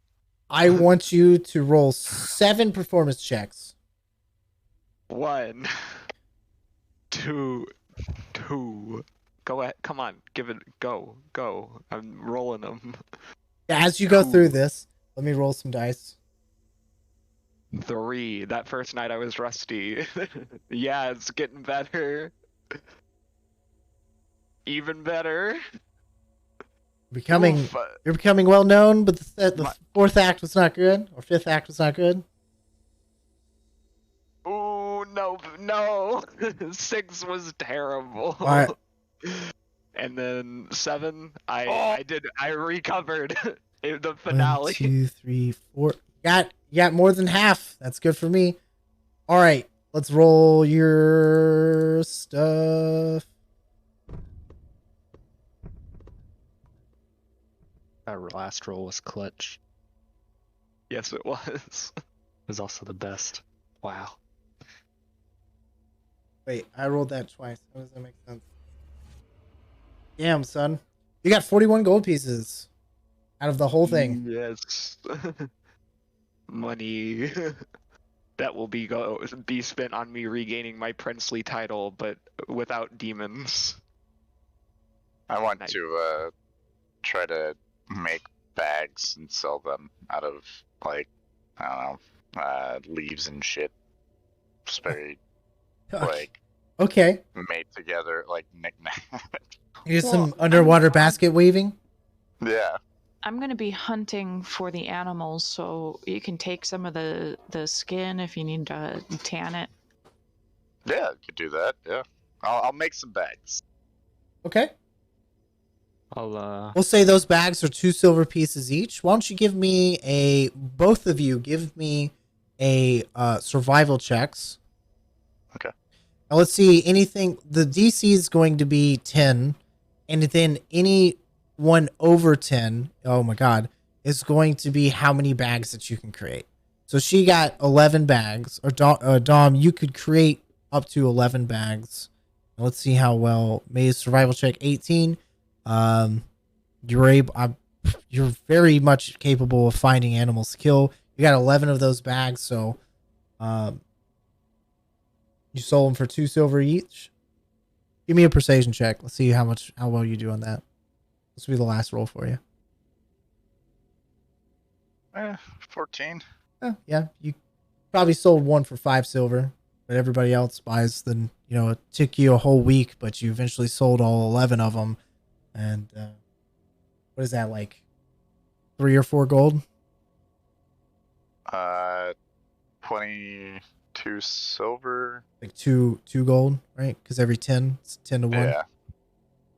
So 2 gold, 2 silver. This is just for the first week, right? Yeah, it's just for the first week for him. Okay. Let's just I'll multiply that by 4, and that's for the whole month. Okay. So you got 48 silver. Or 48 gold. 8 what? Oh, 8. I'm sorry. 8 gold. 8 gold plus 2, whatever. It's just put it at like 12 pieces of gold. Okay. Pretty decent I'll, haul for selling bags. try to make use of my background, and I suppose for the week that everybody else is making money, I'll take on some mercenary work. Okay. I have no idea how that works though for gold generation. You tell me if there's anything I need to roll. Hey, give me 2 seconds. Get a job as a bouncer, someone that collects money from other people. What are those called?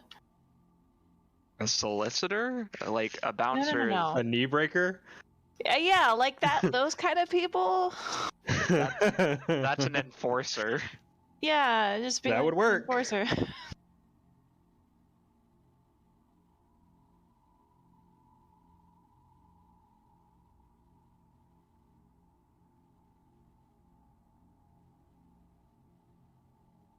Words escape me, don't you know? Me too. That's why we have him. He's good with words. All right, you're going to make 4 gold a week if you were going to do a bouncer, but we're going to need some strength. Or give me some athletics checks to throw I some like that people out. enforcer idea. I don't know if that makes more, but I like that idea more. Oh, what enforcer? What was that one? I'm sorry, I missed that. What would you like to do? She had the idea of basically being somebody's enforcer, which is like somebody who goes and collects debts for somebody. Oh, okay. Otherwise known as a knee breaker. Yeah, okay. So you want to be like one of the lackeys for like a loan shark or whatnot. You would have to probably work for a goblin. Is there an orc? Or an orc. Yeah, you could probably find a I loan accept the orc. All right, so you would work under an orc, a shady orc. Give me an investigation check. Hers is bad. Oh, actually not bad. This roll, at least. I'm waiting for it to load. Me too. There you go. Hey, you can obviously, with your hatred of goblins, you easily are able to be using your prejudice wisely. You're able to hunt down some of these people that owe the gold. Are you going to turn in how the exact amount they had, or are you going to skim the top a little bit? From the work, you mean, right? Yeah, from the work. I was like, hey, this is guy, I beat him the shit out of him, and he gave me X amount. Are you gonna cut him some, or are you gonna? Because the normal pay that he's gonna give you is 1 gold a week. So no matter what, you're gonna get 1 gold a week. But you're pulling in money from each one of these people. Are you gonna skim the top, or are you gonna give it all back to him? Why not? Let's skim it. Why not? All right, give me a sleight of hand check. It's the only thing I have I can use on this, really. But okay, yeah. All right, roll me 3 D100s. All right, let's see. D100, D100, D100. Wait, I should do those separate. Hold on. No, you can roll all 3 of them. It'll add it together. Oh, okay. D100, D100, D100. There we go.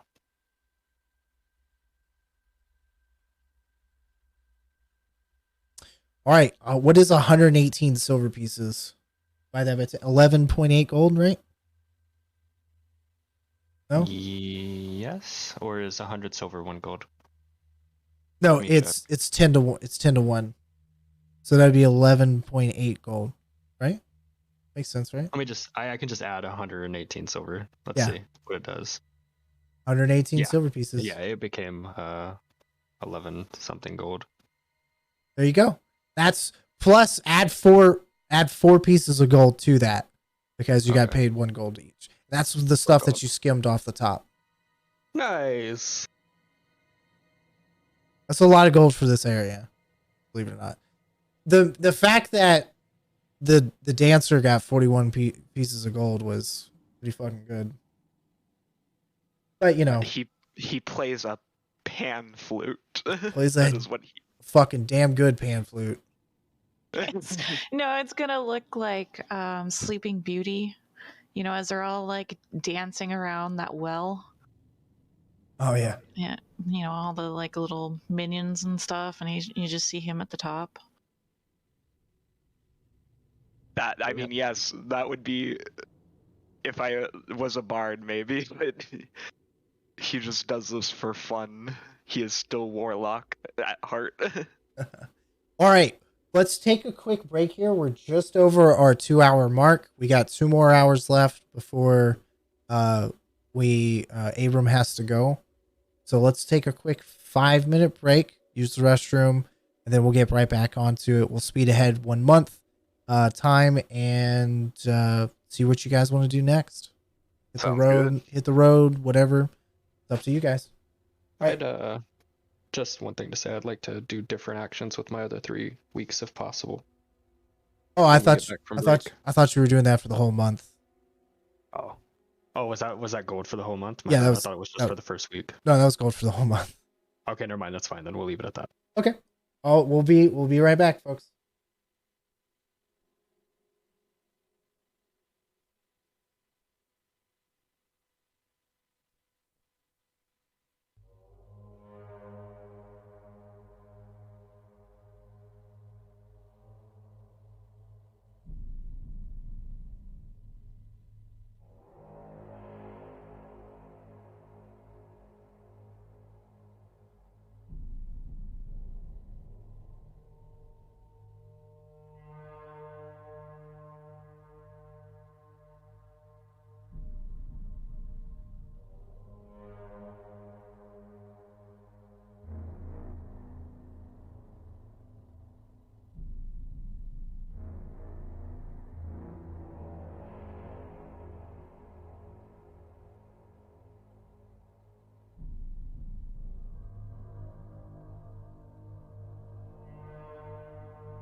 Yes. At least it's not a. Ugh. You okay I over mean, there? like, Good. nothing. I was just saying I'm good. I just was laughing. Oh, Alrighty. So we are fast forward a month. The kittens have grown into a little bit more mature where they can fend for themselves at least a little bit. They're still going to need some parental guidance from the lot of you. But you've imprinted onto these Mornburns. You have Dom, Bryn, and Misery. Now you have bonded with these little kittens, and you've raised up. They've almost lost their spots. You guys thought of names for them?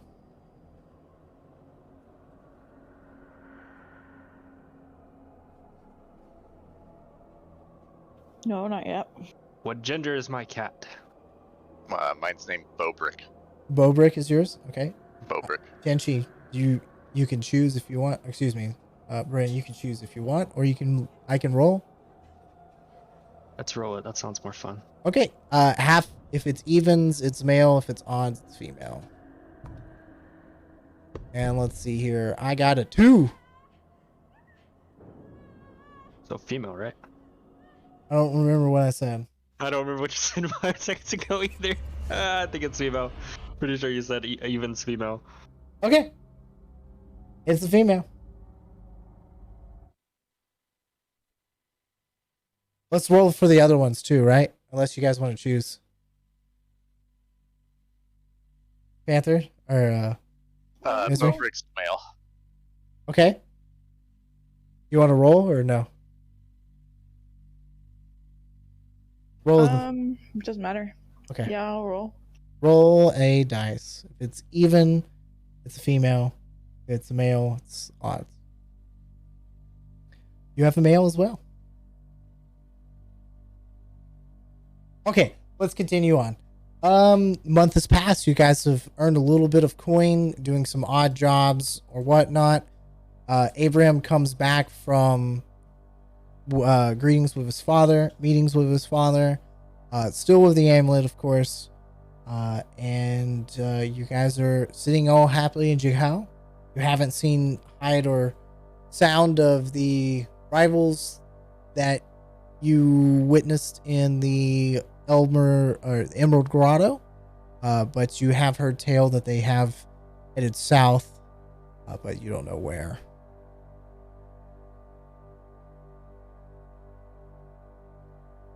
Yeah, so I'm gonna have returned from visiting my father and my uncle, who I live with, in Urzen. Yeah, he kind of comes back into town with one of the turtle caravans, and he goes to look for you guys. I presume we're back at the Tusk, or that's where he would assume you guys would be, unless you're somewhere else. Everyone but Dom. Dom's kind of staying with Justice, helping out the. And I've been collecting food and stuff for him. You're a natural hunter of this area, as you've spent most of your childhood anyways hunting and finding odd jobs here in Jihao. You're a local. It's pretty easy for you. Speaking of Dom, Justice towards the end, before you guys are heading for the next month or whatever you're going, he at one point in time, towards the end, as he sees you taking care of these kittens very well, he sadly says, his adventuring days are over, and he gives you his saddle of the Cavalier, or the one that had rice pudding's name on it. He's recently had it retailored and has your kitten's name on it, and says, hopefully one day this will be a use for you. And he also hands you a pair of goggles of the night. Oh. They see in the night. You should as well. So add Very those two items, saddle of the Cavalier and goggles of the night. Will do. I have no use for them anymore. I appreciate. How are the other 3 kittens doing? You say that, and you can hear like the bustling and clutter of them like destroying the inside of his house. And with a reluctant smile, like you can kind of see like he's faking crying on the inside. They're doing fine. They're doing just fine. I'm good. Glad to hear it. Like you could see that there's a tear of joy and hate in his eye. Like, you know, a bunch of teenage kids are living in his house. I give him some more gold to, help with all that. Okay. Whatever you want to deduct. You guys are big boys. I'm not going to dictate your guys' character sheets. I hope you guys are, adding and removing this yourselves. I'm not going to. We got big boys rules here. I'm not going to. Speaking of gold, did we divide that 100 by 4? Yeah. If we're the 100 for getting the cat out of the tree, we would divide that by 4 amongst yourselves. The bounty. Okay, I just want to make sure that's what we decided on. Unless you don't want to, I'm not going to dictate how you guys want to do your your fair. gold. Yeah, but I think that would be the coolest method. To be fair. All right, everybody, add your 25 gold. Don't forget. Hold on 1 second. You okay over there? Speaking of cats, mine just threw up on my desk. Nice. Give her a second. Do you need help? Do you need help? No, I'm good. It's just gross. I'll be right back. Hey, and apparently, sorry. Tavern. Hey, what's up? Oh, you're good. I don't need to cast. If it's cool with you. Well, I mean, I can change that out. Actually, of every long rest, I can change my spell, so it doesn't matter. But I don't need to cast anything to talk to animals because I'm a shepherd druid. Oh, okay. Apparently, so I have speech of the woods as a class feature. Oh, that's dope. I've never played with a shepherd druid. I've played as a shepherd druid once, but it's been a while. Is that homebrew or? No, that's that's official. I'm trying to remember where shepherd came in. I think St. Lathers was shepherd. It might have been Tasha's, but I think it was St. Lathers. We'll don't tell me what the abilities do. We'll see them come out as they go. The more you guys play your characters, the better. Like, I like that. If you want to RP more into like, hey, you've learned a new spell, instead of telling everybody here out of character, it's like, oh, I learned a new spell. It's this. Like, let it happen in game. See what happens, right?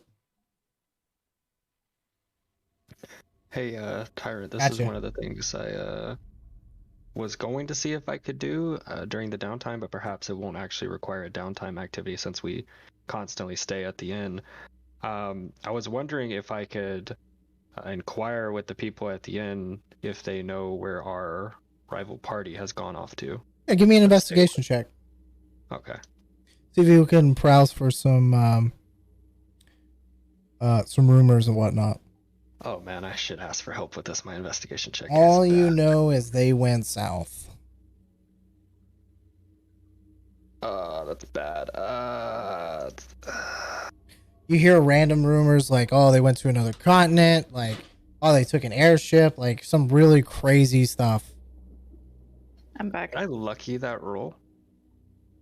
No, it is not an attack, a saving throw, or a skill check. Wait, does it work for skill checks? Attack roll, ability check, or saving throw? What is an ability check? See, I don't know. That's why I didn't know if I could use it or not. It is ability check. An ability check is like if you ask us to roll straight intelligence. Hey, Mr. Good with Words. No, that's help me find this information out. Your skill checks are ability checks. Yeah, so skill checks are the ones in the column. They're based off of your proficiency bonus and the ability score. Ability check is like straight strength. Like if you just want a strength roll, I'm pretty. Yeah, sure.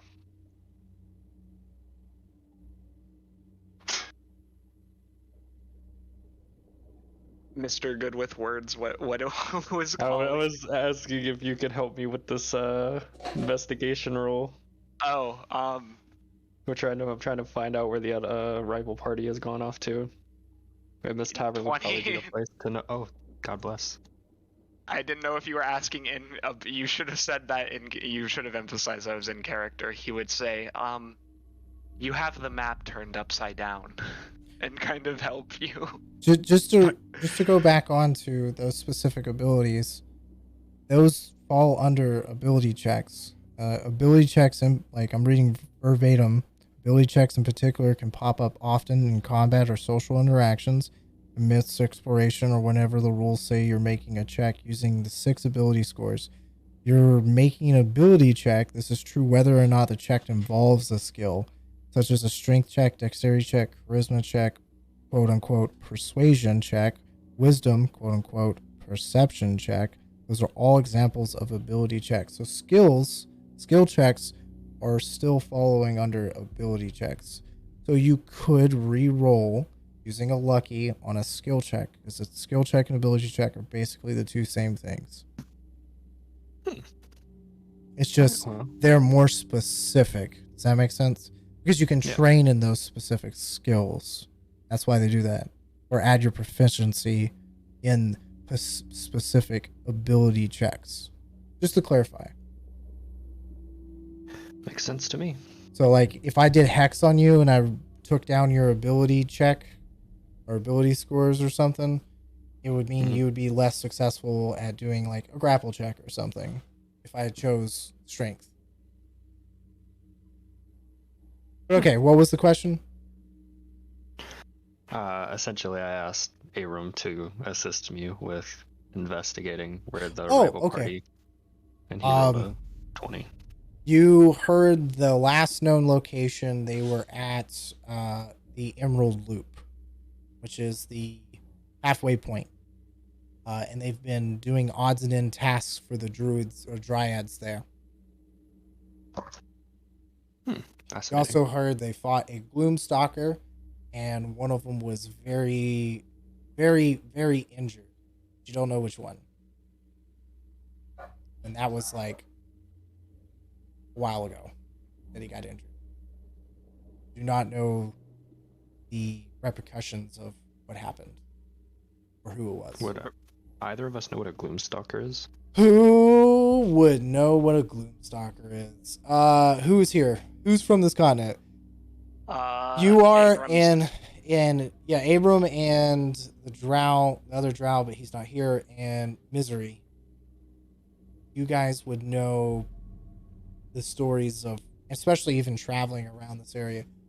Gloomstalkers are a flying wyvern-like creature who the stories are told that are constantly glooming in shadow. They come at night, they have a shrieking voice, and they prey upon mastodons / mammoths for food, and they are a very large flying death bat wyvern style creature that is no easy foe to tangle against. So when you heard of them talking about Gloomstalker, you're like, oh god, like things of kids' nightmares that, families tell their kids to be like, oh, you better do your chores, so the Gloomstalker's gonna come at night and get you. Not beast of legend, but just like, they're fucking scary. Like, they will kill you. Well, They attack caravans. Yeah, I'm Okay, sorry.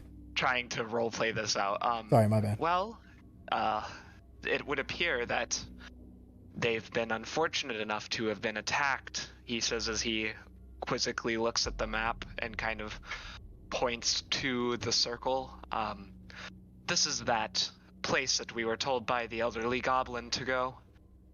He pauses as he looks at Bryn and kind of notices the frown probably that emerges, I assume. Wait. So they were attacked in the place we were told to go by something Well, around that area. Around that area by something in which from your current demeanor, I'm going to assume is quite nasty of a creature, this Gloomstalker. Well, I hate to speak ill of anything, but yes, nasty would be an understatement. Don't want to jump to conclusions to say the goblin was leading us to an ambush, but I wonder if we will wind up having to also fight this creature if they did not already kill it. I do kind of give her like a little bit of a interesting concept look as like I raise one of my red eyebrows quizzically before I just don't elaborate on it, and I'm just like, perhaps it was merely an accident. I didn't mute before I left. I thought I muted. It's okay. You didn't have any bleed. Oh, really? Yeah. You guys didn't hear the giant mess No. that was being made? Oh, amazing. 10 out of 10. So I posted a picture. You guys can click on it. It'll pop up on your screen. Those are Gloomstalkers. What a handsome boy. Think of Oh. the Nazgul in Lord of the Rings, but smoke comes out of their bodies. Did we just find this thing, or? No, they were talking about trying to find out what happened to their rival parties, and they know, after a month or so, they've been doing odds and ends around the Emerald Loop's stop, the cross circle area on the map right here, and they've been working for the Dryads, but one of them, somehow they got attacked at one point in time in their journey, who knows, by a Gloomstalker, and one of the party members was very, very, very badly injured, but you don't know who it was or what the status of them or how long ago it was. As word travels very weirdly here. Gotcha. Perhaps we should go. Where are the other two I mentioned? We left for the other place yet? With the Hobgoblin? We have not, no. That's kind of what so Abram's come back. He went to the tavern where Bryn is. They're looking at this map and discussing about the other party. So I would say something along the lines of, where's Misery and the Dom fellow? They're over there with the dwarf in the woods still. Well, in my time in Urzen, have I heard anything additional news about either of any of our targets? Go ahead and give me an investigation check, brother. I am good at that, so not my finest moment of investigating. No. Definitely nothing about a UDAC other than like people are like, you're crazy. Like, just go out there and you'll see them. You'll see them from like 2 miles away. And if you're looking for the great white one, that one hasn't been seen. Tales of the Great White One hasn't been seen for quite some time. Like, you can't find anyone talking about it. Like, you found like one old, like, crazy wise person in the town, the beggar, that you ask, and he's just like, oh, I remember, and tells you this real crazy tale about it swallowing and, entire platoon of people of Aurorian Watch that try to put a collar on it. And then yeah, and then you hear nothing about. You just hear bad rumors about the Hobgoblin and his gang, or just causing a muck and stealing from unarmored caravans. But they haven't even tried to. They know not to attack or they haven't attacked a razorback tortoise yet, but it's, only time will tell. They go nowhere near the Vermalic wood, wildwood, but they have to be operating somewhere on the Emerald Loop. So yeah, I would relay that specifically, that we would want to get a caravan without a Razorback if we want to trigger an ambush intentionally, because doing that, reversing that situation would be a smart move. And then I presume that I would be like, well, if they're with the dwarf, then perhaps we should go there.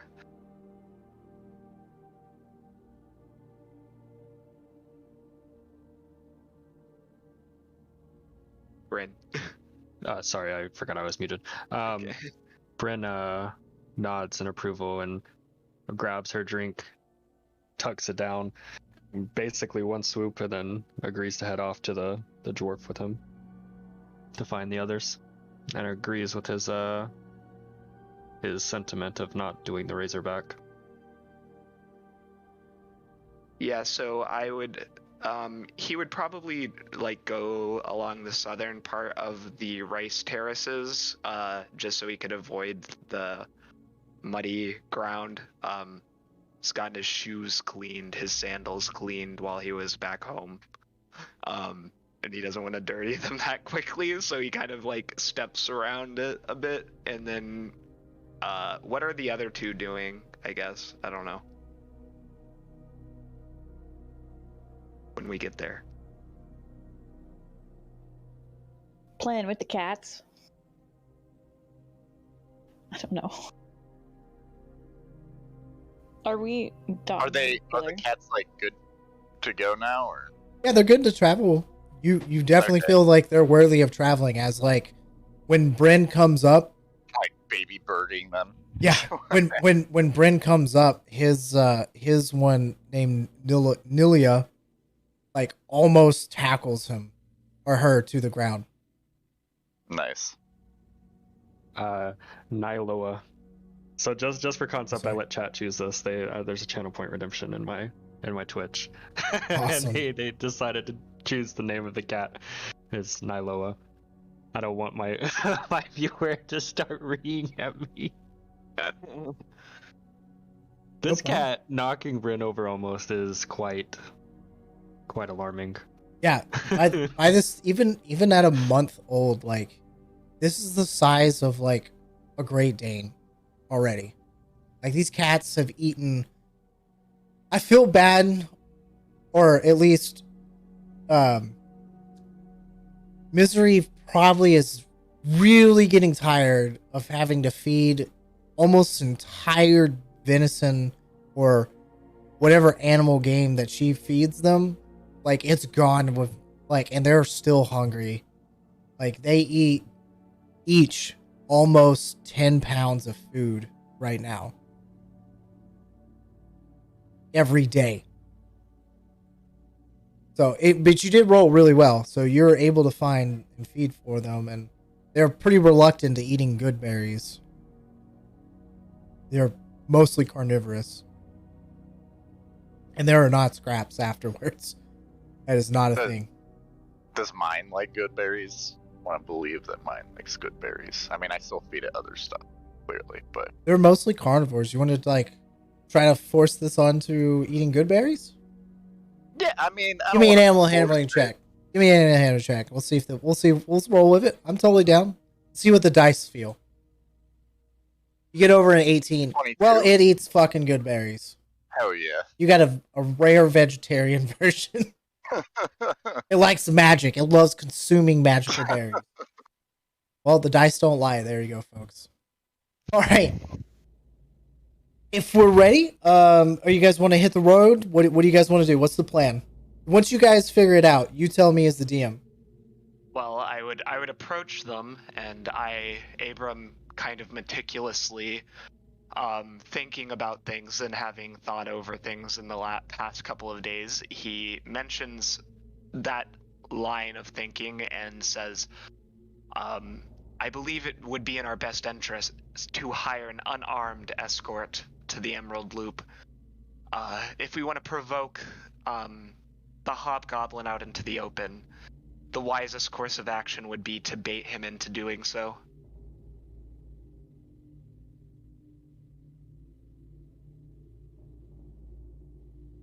Okay. Yeah, let's What do do we it. need to make a caravan? We're going to need to hire somebody, and I think he does kind of look a little bit nonplussed at the response of just let's do it and K, because he's like laid out this map and is like very detail oriented, but he tries to shrug it off, not very very unsuccessfully, I might add, and just looks at both of them and is like, we would hire a patron who could provide us with horses, camels, the like. They won't attack the tortoises, apparently, from what I have heard. So, do we want to get any sort of trading goods between the two places? That is an option. I mean, to make additional money, I see no reason not to. Let me just Google trade goods 5e real quick. Go ahead and continue talking. I'm not a DM I'm not a DM that won't go with the flow. Like, let's fucking do it. I'm playing this game with you guys too. Let's go fucking wild. I mean, I would say more confidently if I knew like more of the lore of this continent and what we would be trading. So like that's my issue Wow, right now. Couldn't we just there's make this simple? there's an official ruling of this. I was gonna say, couldn't we just offer to, guard a regular convoy? Like, I'm sure there's convoys that do trading all the time between the cities, and one that will probably be leaving here soon, and be like, hey. Yeah, but that's the one that has the turtles that they don't attack. No, like a regular convoy. Yeah, they're not Like, not all the convoys come out of here. Sometimes there's onesies and twosies that come in that are horseback or donkey or pony or whatnot. They're usually with the Aurorian Guard. You guys could make your own small convoy, especially if you wanted to get some ponies and a cart and just go at it. If you guys pulled your money together, you could easily afford a carriage and tow some trade goods and have enough room. You could even have two. You'd have one for you guys to sleep in. Someone go look up how much 4 ponies, bit and brittle, and 2, whatever you guys want to, if you want a wagon or a coach, do that for me, please. And somebody say aye. Can we get camels? I'll get it. I want to do camels instead of horses. Just to be exotic. Yes, you can do camels because this is a desert area. Nice. You probably bought one from a Leoin. Where does it tell you the cost of something? Looks like Google it. roughly 100 gold pieces for. Let's see. Comes up supplies. See, a donkey or mule is 8 gold pieces. Yeah, like A camel is caravan 50 black. gold pieces. A donkey, yeah. a donkey is 8 gold pieces. An elephant's 200. A horse is 50. A cart is also 8. No, that's carpenter tools. Yeah, a cart is Cart 15. is 15. Yeah, a chariot's 250. A carriage is 100 gold pieces, and it can carry 600 pounds.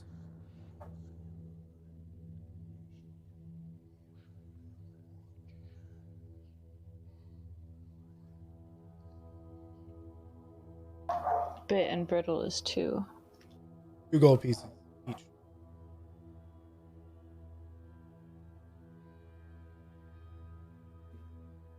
Well, I have enough money to pay for. You said camels were 50 GP a piece. That's correct.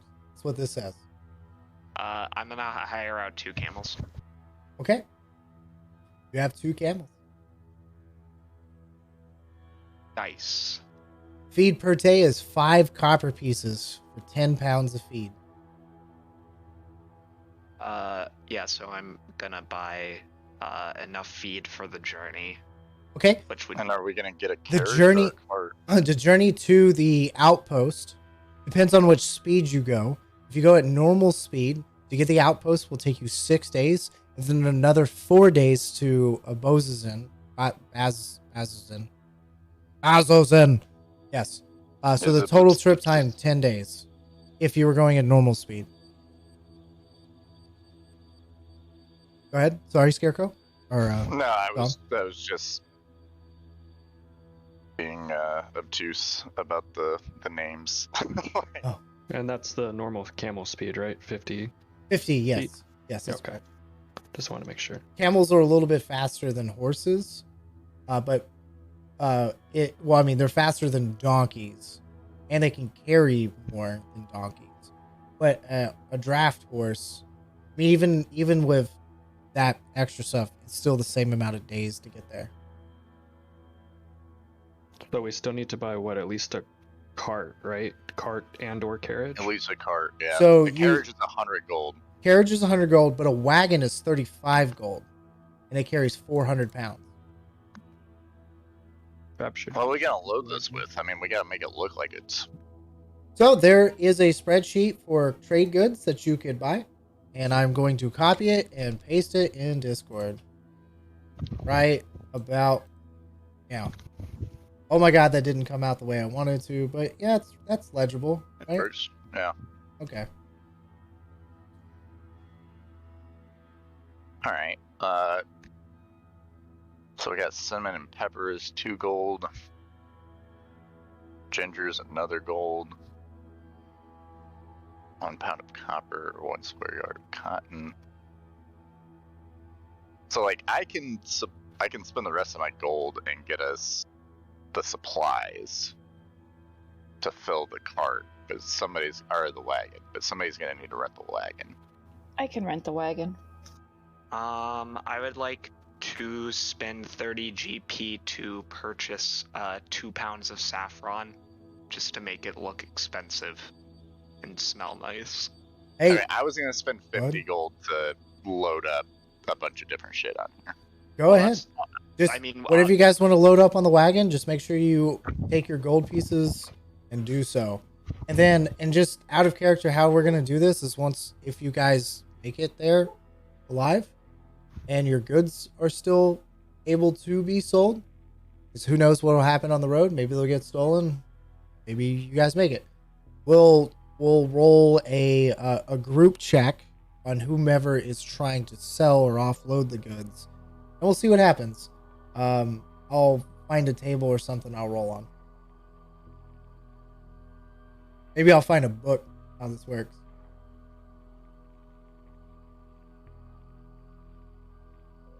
Continue we're on. traders now. I'm very excited. I'm more excited than I should be. Hey, Hey, we I gotta like keep this. track This of what is all we fun. have. This is fun. Medieval life sim. Can we make it very easy? All you guys want, all I want you guys to do is deduct the gold. Can I have a volunteer to put the I'm wagon, putting in. Yep. to put What all way of the is that? valuables in Mhm. one person's character sheet? Now, if you bought the donkeys or you bought the camels, of course, if you want that on your character sheet, by all means do so. But if one person is the one tracking it, it would be a lot easier for all of us as well. I can put it on mine. I have the wagon. Oh, I think All Dom right. said he was going to. I'm making a list of what I'm putting on there, and you can just copy and paste that if you want. Absolutely. Go ahead. Okay. Yeah, and use the chat. Use our group chat. So you Yeah, guys that's can what have I'm it. doing. Okay. I'm trying to find like how I could what's the ruling on this, right? Oh, there is a trade good generator. Here we go.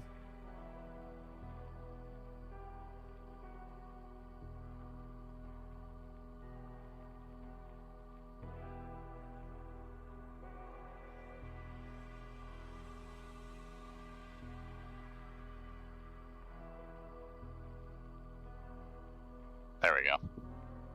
That should come out to 50 gold pieces.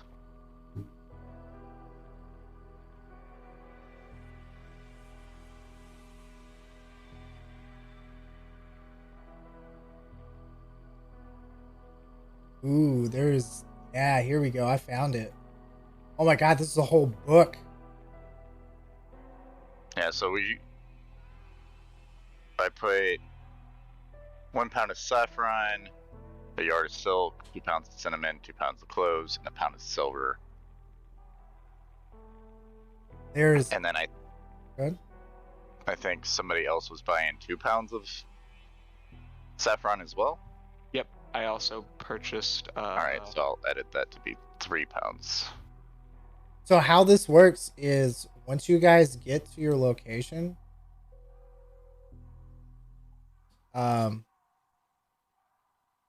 each one of those items on that list is going to be like how much this place is like in need or whatnot of the item.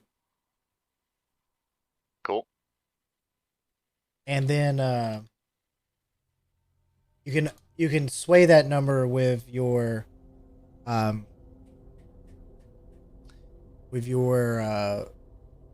persuasion check. Cool. Alright, so that's what's all on the cart. We got 3 pounds of saffron, a yard of silk, 2 pounds of cinnamon, 2 pounds of cloves, and a pound of silver. Okay. Go ahead and add 5 more pounds of silver. Okay, so 6 25 total gold. pounds. Yeah. Alright, Match up we'll to make that 6 pounds of silver. Alright. And now I only have some silver in my inventory. Oh, actually, I'm sorry. I guess I forgot that I had 75 gold. Let me buy. I'll spend another 25 gold. I think is for the pound of gold. No, that's 50. Do it. I'll do. I'll pay another pound of saffron and another pound of silk.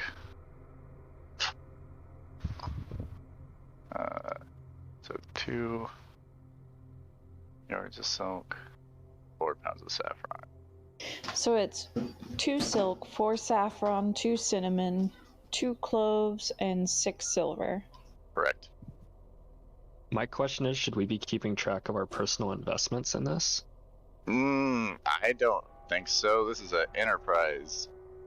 Because if we all go in on this trade goods at different variants of amount, and then we sell the stuff for a profit, what are we gonna do? Just divide it by the sum of the party members? Like, I feel like that probably winds up losing gold for someone like you who's buying like a large amount, more than me, for example. I will probably aim to benefit from that, whereas you'll stand to lose from that if we do a group dividation. I would rather. I can break it up Do it if as you guys want to. Yeah, I'd rather just do it as a group. Yeah, it's just easier, to be honest. I'm okay with losing out on gold. Fair enough.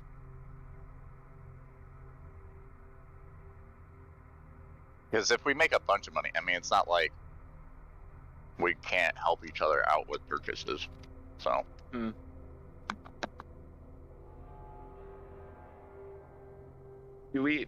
So how much would it cost to hire I would ask around town, so I would look around the area where I would see wagons departing from Jihao. Do I see anyone who looks like they would wish to be hired or act as a guide for us? You want a guide to go down the Emerald Loop? Do I not need one? I thought It is a single road. Okay. Well, then we're good. We can hire people to go with us if you want to guard, but I don't know if you want. No, it needs to be an unguarded caravan. Yeah, that's why. Okay. Unarmored specifically. So I was like, I wanted to see if just to make it look more official, but if I don't need somebody to guide me through the desert, if like the road is literally there, then I don't. It'll be fine. Jihao is on the water, right? Oh yeah, but you're gonna cross a big bridge to get there. Right. Well, what I'm saying is, where we're going, is it next to water? Or No. any sort of salt mine? Because you get salt from, like, the ocean, right? You could get sea salt, yeah, it's a different process though, but what are you trying to do? Investigate, I guess, whether salt would be a good trade good. This is a different type of salt. You want to know how much you guys' planning is to trade it off at the circle, right? Or at Bazzoxan. You can give me an investigation check, and you can peruse, ask around how well it's going to do.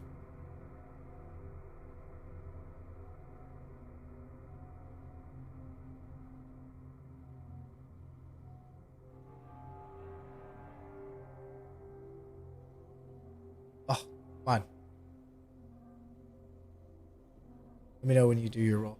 I got a 13. Okay. Let me roll a dice.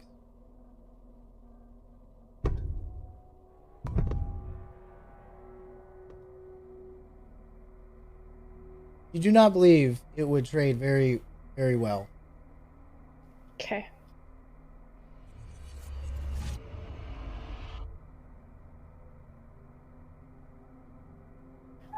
I'm gonna add, G.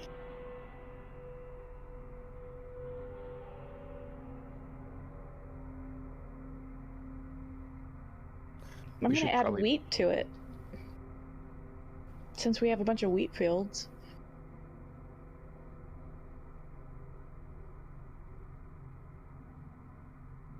So the weight of the wagon is 400 pounds. Copper is how much per gold? 100? Copper? Yeah, it's 100. 100. 1 gold is 100 copper.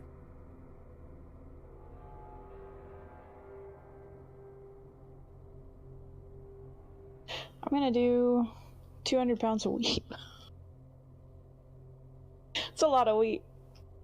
Let's just do 100 pounds of wheat.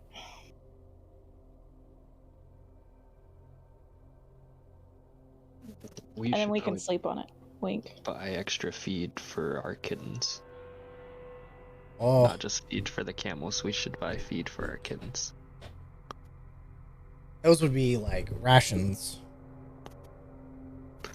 We need something for the kittens. The kitten likes good berries.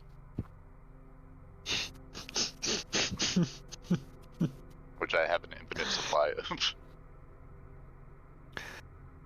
If we can't buy feed for them, are we able to, like... I imagine meat would be more expensive. But... I assume we could buy some type of meat that isn't going to... borderline... expire within the first couple of days. For our kittens on this travel. So that we don't have to actively... hunt for our kitten survival. They can kind of fend for themselves by this point, right? But do we really? Yeah, I think that's why we waited a month, was so that they could. But don't we have to like be actively stopping to allow them to be hunting around? Rations have jerky, dried fruit, hardtack, nuts. So if we give them jerky from it, I think hopefully they won't hate us. Well, we'll see when it comes to be a problem. Yours will be fine. Yeah, I just looked at my passive stuff. Like, holy crap. My passive perception's 19. It's way high. Just something I noticed. Sorry. Just I was just like, oh wait. Yeah, I mean, we could probably. I mean, we're not going to go all day, all night, right? So we could probably stop at night, and they're night creatures. They could probably hunt at night.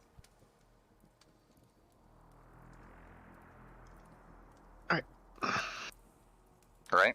Tyrant, isn't that what you said? They're nocturnal. Yeah, they're nocturnal creatures. So while we're resting, they could probably hunt.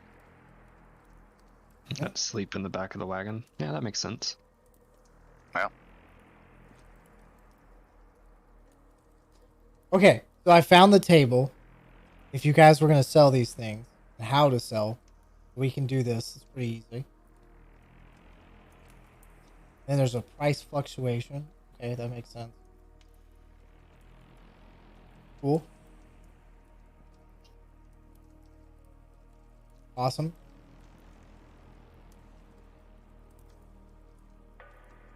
Okay, so when you're buying goods from here, it's the base price. Whenever you buy goods, it's always going to be the base price. And then, let's see here. If it's a large city, or small town is 0. Jihao is a small town. Almost say it was a village, but actually, there's over 500 people in there. So it is a small town, so the modifier is 0. So you're paying for the base price. When you guys trade to other areas, depending on, of course, wherever you go, it's like trade hubs or Bozazan, there might be different in their price modifiers. And then it has this giant table that you roll on for price fluctuation. You have everything from 40%, 30%, and 10% of the base price that you could get back, all the way up to 200 to 300%. And your options are drink, edibles, and other things that are like lower. Then you have like luxury, materials, and sundries. And then you have creatures, livestock, mounts, and slaves. So those are the 3 tables you could roll on. It goes. Let's just test this out real quick, right? What you guys currently have. Give me one item. Saffron. Okay, how much does saffron get? How much is saffron? Let me look real quick. Saffron is 15 GP for 1 pound. And how much do you guys have? We have 4 pounds of saffron. 4 pounds. Who would be selling it? This is just a test, because I'm looking at this. Who would be selling it? Probably because he has the highest charisma. Just being honest. Well, I mean, Yeah. your character would step up for it. Okay. So go ahead and roll me your charisma modifier, or your charisma, right? Give me a persuasion check. Oh, you want persuasion, not a charisma. Okay, got Yeah, it. persuasion. We'll Give do me- so. Give me a persuasion check. That was even worse. It was the same roll. It was just a different one. Okay, Whatever. so you do not meet the DC of the town, or let's say you're selling this in a town, and the DC for a town is 10. It's 0, 10, same thing. And as you get into bigger towns, it gets higher up. For the Pain. whatever you're trying to sell. Okay, so you don't get a modifier and you don't get a negative. So there's no negatives in this. So whatever. What if I hit that nat 20 there? Yes, he did. Okay, then you would be able to add whatever your modifier is to it. So +2. Okay, let's just say you get your +2. This is all theoretical. Right. I need whoever is selling it to roll 4d4s. Okay. And this is a luxury item, right? Yes. Okay, Should sorry, be. 3d6s, not 44s. It's a luxury item. Luxury items are 3d6s. 13 plus is 2, you get a 15. You would sell these at 150% of the base price. Oh. Higher the better. There you go. That's how it works. Alrighty. So I guess we're ready to start traveling. Let's do it. Oh, I'm so nervous. I'm to lose it all. If there's a town that gets a favored good, if I roll high enough when you guys come in with your load, if I roll whatever it is, you could get a negative price modifier if there's too much of that item with price fluctuation. But if there's a favored good, you get a +2 on that roll. So just to let you know, after rolling a table once you get there. There's exclusive deals too. Wow, this is an entire fucking book I have to read now. On trade. Okay, anyways. I mean, there's like temperature, like, you know, what happens in a blizzard. This table is sideways. Oh god, no, I'm not doing that shit. Cyclone fogs, hot winds. Oh my god. Okay, continue on. What do you guys want to do now?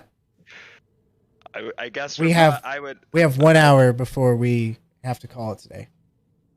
I guess we would leave. It's time. Okay. All right. After loading up, getting the kittens all patted down, they've got their own little spot. You guys got wagons, right? We have a wagon, yes. A wagon. It can carry up to 400 pounds, so. Okay. So you have 4. You have 1 wagon. What did you have, a cart or something else? It was just one thing, right? 2 camels and that. You had 2 I am wondering how we're gonna transport ourselves, because you can walk along the side of it. Yeah, I mean they're camels. We can walk alongside the camel, ride the camel, pull the wagon with the camels. Yeah, whatever way you guys want to. I can help. Maybe I should get another camel, because if there's 4 of us, I know 2 people could ride on 1 camel, but there's. I mean, if it's a wagon, right? So there should be like 2 seats. Somebody could ride me. Okay. Right, wagons have like 2 seats up front, and then maybe like a tailgate that another person can ride on. Yeah. You guys can take shifts walking and whatnot. You're not going to get exhausted walking. Don't have to worry about that. Well, that's not what I'm worried about. I'm more worried because camels walk faster than a person. That's why, and if we would go faster if everyone could ride, essentially, is what I was thinking. I can turn into a horse. Mm-hmm. Somebody could ride me, and then the other 2 could ride camels. That's valid. You put the horse, the cavalier. On the wagon. You put the saddle of cavalier on yourself. Yeah. Okay. Yeah, why not? Because like our cats aren't big enough yet, so there will be in the wagon. I'll just turn into a warhorse, and I mean, we're nowhere close to the weight amount with what we've brought. We only have the cats, 3 cats. Yeah, we could all chill full grown. Oh, okay. Well, yeah, we still have this isn't a concern. Never mind. 300 pounds left in the wagon, almost something like that. 200-300 pounds, probably, maybe. And the camels each can pull 480 pounds. You guys are great on encumbrance, right? Yeah, now. we can all just chill in the wagon. Yeah, wagon, you can even riding, etc. We're fine. You can even cover the wagon. It won't be bleached out in the sun. Yeah. Yeah, we're just gonna ride. We're good. Everything's good. Okay. All right. So, you guys get loaded up. You're anticipating the next.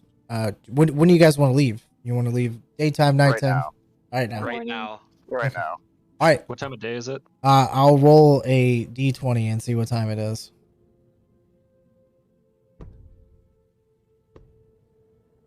It is 6 a.m. All right, right now. Perfect time to travel. Let's go. Yeah, Alright. let's go. You guys start heading out. First day of travel. Let me start rolling some dice.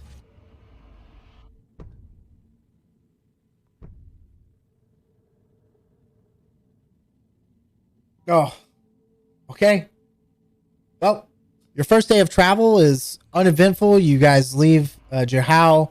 You guys, get some nice waves. Coming outside of Jihao, you go over some very large bridges that connect they go over the Iflon River. Once you guys hit the outskirts of town, there's still vegetation around. It's not turned into absolute desert or anything else like that. I'm gonna put you guys on the map itself. I'm gonna take one person's token. We're gonna go with Misery's token just because I can. Oh my god, give me the ruler. And we're gonna make it size tiny. Oh look at that, it worked perfectly. You zoom in right here and you should be able to see it. Alright, so you guys start coming outside of the town. You make it about a couple miles outside, all the way up to nighttime. You're about here-ish on the map, we'll say. Not the greatest. But right before you get to a patch of forest. You guys bed down for the night and rest. Give the camels the time to rest, whatnot. You end your first day. What would you guys like to do? Sitting around a campfire, not really much happening. I'm just gonna play my flute. Dual flute solo pulls out his flute.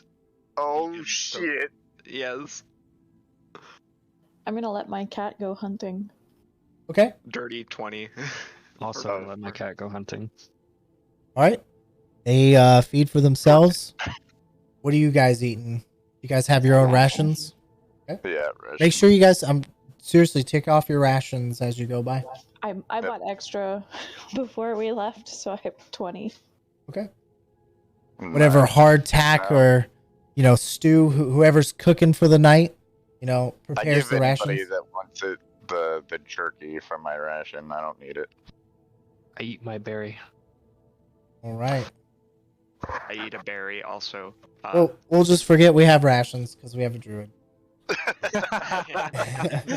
Okay, wait. Now I'll use the rations. Wait. All right, here we go. This is what happens. You guys got number 6. While the party is camping at night, one of the characters sees Exandria's smaller moon flare with bright red light. I would assume that this is probably Misery, as she hates that moon. Oh, I do. The moon, which has appeared as a slim crescent throughout the night, suddenly becomes full.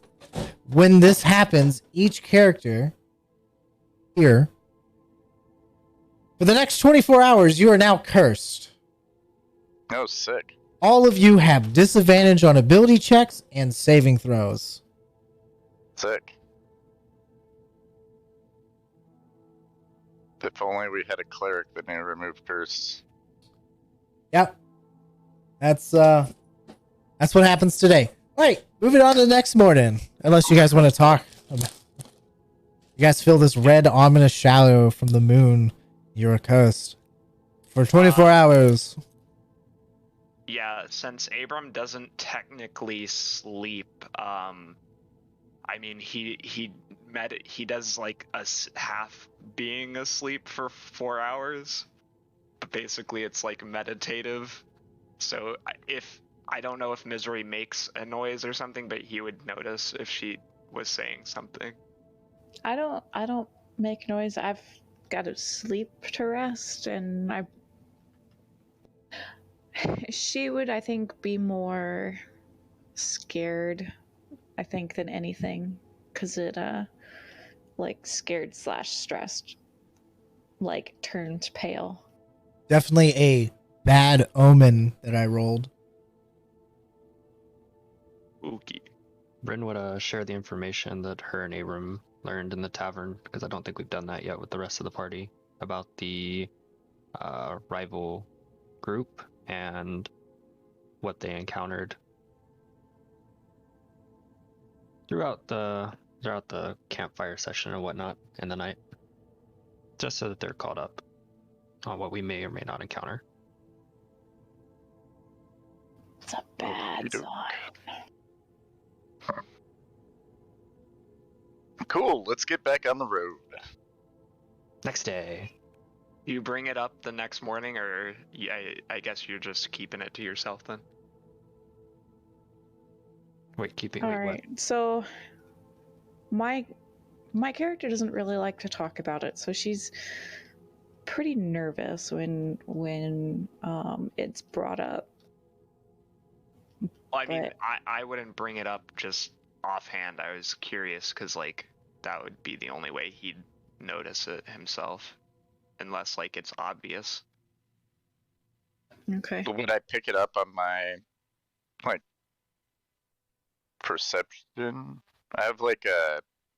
So my feat that I have is observant. Would I notice that you're being weird? Would it be an insight check? Yeah, I can do an insight. I'll also roll insight, one of my worst skills. Ooh, somehow would have done well if not for the second roll, so a 7. He is not insight. Oh, that's right. It's disadvantage, right? Right now. Yep.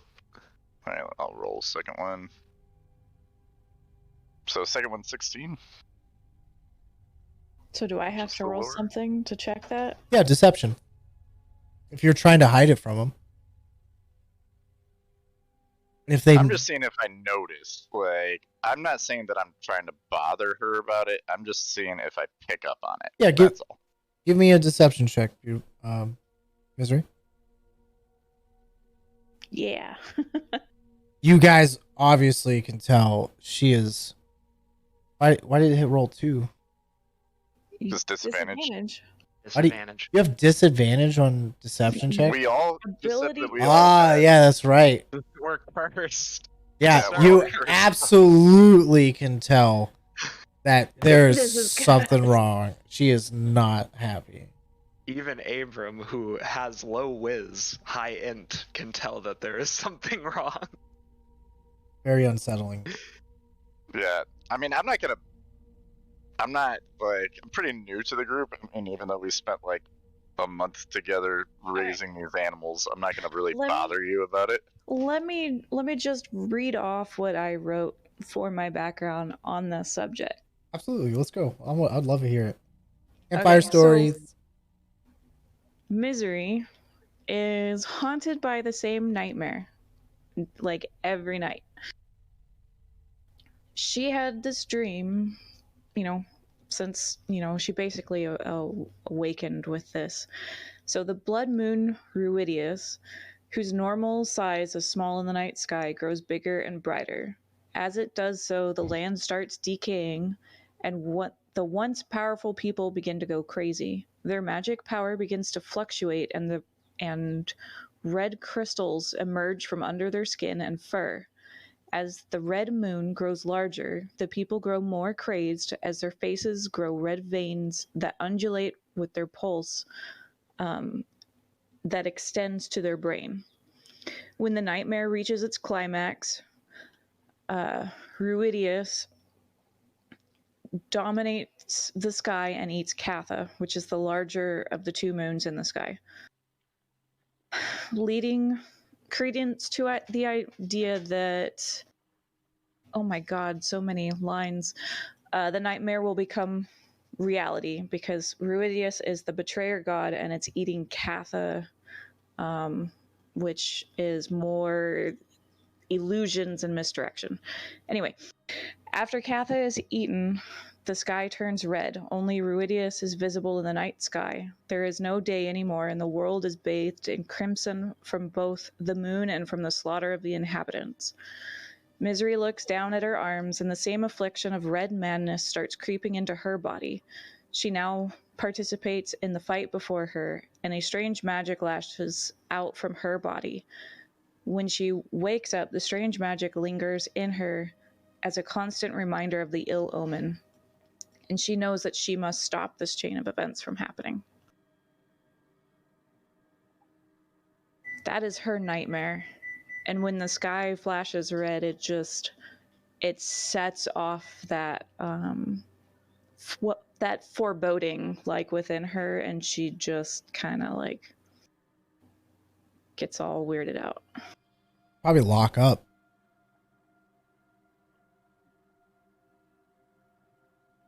Great backstory, by the way. Agreed. Yeah, makes sense. Sorry if you my dogs. Leave it. Anyway, so she tells you that, like, she, like, chokes on her words as she, like, tries to get it out. But it's something that means a lot to her, and why this mission is, means a great deal. And we can continue on. All right. I need someone to roll 3d6. All right. Someone who hasn't gotten to roll. Hold on, don't roll yet. Who has not rolled something? Who hasn't had a chance? I can do it. Okay, roll me 3d6, please.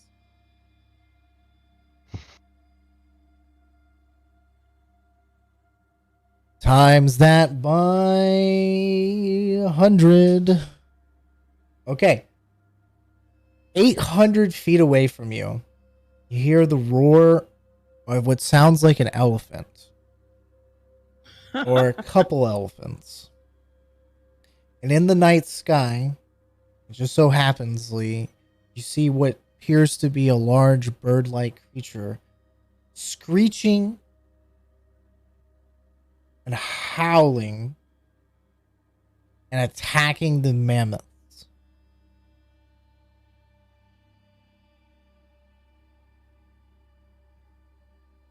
Well, that wakes me up. Is this creature? Is this at night? It is at night. So is this still the 24 first night? hours? No, this is the second night. You guys have your stuff back. Are we still cursed, or is that gone now? It is gone. Okay. Can I tell, like, this thing that's in the sky that's attacking the mammoth, is it, like, natural? Is it a beast, or is it, like, a demon? Can I tell from where I'm at? You or is it too far out? You can't tell from where you're at, but as soon as it howls, the creature, that is, both Misery and Abram know exactly what it is. As it shrieks, they get a chill upon their back of their necks. Oh no! One word comes in your mind: Gloomstalker. Abram described this thing to me, didn't he? Back in the tavern? Yes, I did. I would have told you about Friends, its tenebrous slap their eye. hands together. It's a fucking setup. Goblins! We've been here 2 days and we're already getting involved in this thing. This is a setup. Goblins. Well, at least it's distracted by an elephant. Multiple elephants. For now. But that's not far away. Do. Add everybody. Where's your character sheets? Haha. Do. Who is this one? You're not here. You're not here. Do. All right. Seems like the mammoths have gotten a lot closer as they're running away from the Gloomstalker, heading towards your direction. But the Gloomstalker seems to be fighting at the mammoths with its claws, but its attacks seem to have little to no effect. Frustrated, and it ascends to the sky, spots the party. Gloomstalker lets out another shriek and flies towards your party, eager to feast on your flesh. And it's about... How fast is this thing? Oh my. It'll probably get you in about 12 seconds. Let's see here. Yeah, you see the utter fear in Abram's eyes as he stares at the beast's smoky and ethereal wings. Can you guys see flying it? towards- Yep, Okay. Can you I saw it a minute ago. I don't know if it's there now. see my mammoths? Oh my gosh. There we Can go. we there's- we need to pull the wagon off the road so that it doesn't get smashed. Oh, absolutely. I'm just putting you guys on here. All right. Everybody roll initiative.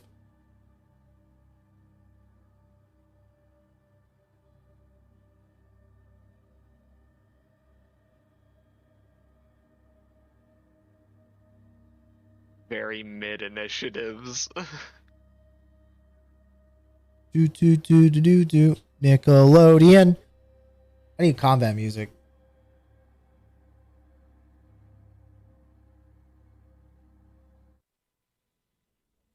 Let's see here. So Dom, you think you D&D can talk your way out of this one? combat. I could probably talk to the mammoth. I don't think this thing is a beast. It is a large monstrosity. Yep. Probably not gonna understand me. And it's Although it's it's probably neutral not fake. evil. Probably not Fey either. So yeah, I Definitely can not. speak to Fey and beast. That's basically it. Alright, time to hit things with a stick, Dom. All right. It is 200 feet away. Start of the initiative, Dawn. Seems like this is your time to shine. You have the first vigor of battle amongst you, and you feel like Alright. it's your time to go. How far away is this thing from me? Is it closing distance? It is closing distance, of course. It is well, let me see. It is 215 feet away. Okay. I am going. Well, I can't really get close because we're quite a bit. So, what's my speed? I think I'm like what 30? Yeah, 30 foot. Cool. I'm going to move up 30 feet. 10, 15 here. And then I am, as a bonus action, going to cast my spirit totem. I don't think that's a. Can I? Will it show up in above? I don't know if it'll show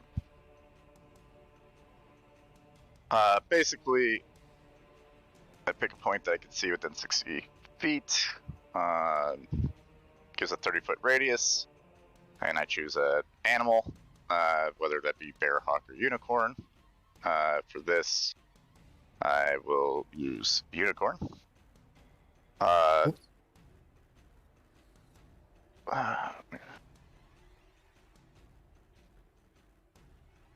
In addition, hold on, sorry. Yeah. So what the unicorn does is all ability checks made. Addition, cast spells. Basically, if you heal inside of the aura, regains. You get like the heal plus my druid level. So Okay. whatever the heal is plus 4. And that is centered on you or a point within where? A point that I can see within 60 feet of me. Where would you like it? I would like it probably like here, because I have a feeling that that's mostly where the fight will probably end up being. So I can move it as a bonus action as I need to. So Okay. And that'll be it, because it's too far away from me for me to do anything. Where'd you say? Right about here? Yeah, right about there. There you go. Cool. And that'll be my turn. Unicorn aura. Unicorn aura. All right. Does the totem look like anything? It just looks like a unicorn that appears. Unicorn. All right. Cool. Yeah. Vines and unicorn. rocks come up out from the ground, and they appear to be a small unicorn statue centered on that location. It's a unicorn that's got like a cigarette in its mouth, though. He's Dude, like, awesome. not... Love it. All right, next. Wears sunglasses. It's like Joe Camel.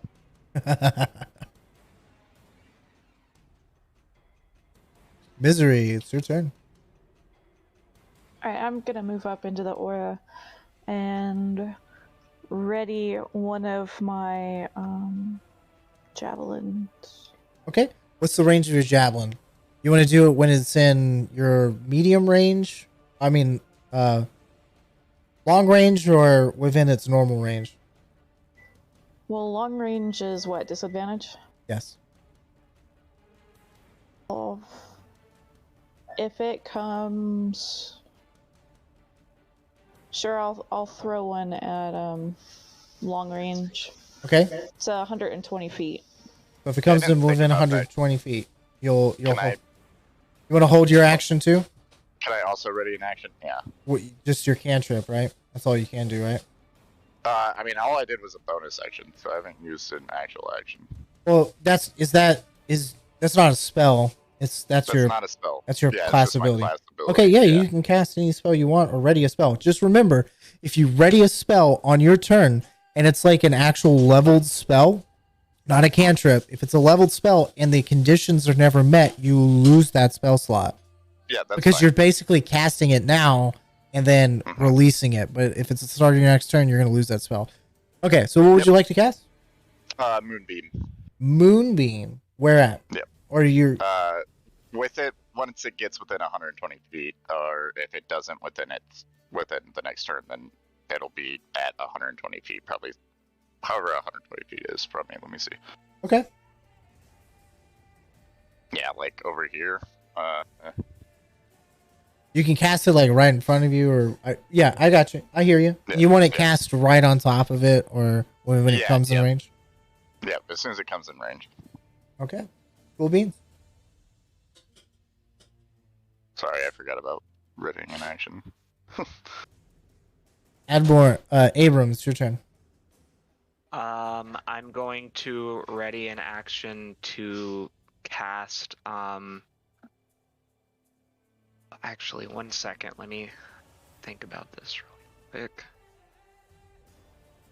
No, I'm gonna ready an action to cast Crown of Madness once it comes within 120 feet. Roger that. And just by the way, my ride got here earlier than I expected, so I might have to step out at 6:45. I'm sorry. Well, after this fight, we'll call it. Okay. Can we finish this fight, you think? I'm gonna try to, yeah. Okay. Yeah, I want to. Okay. Roger. We'll keep going through. Bryn, it's your turn.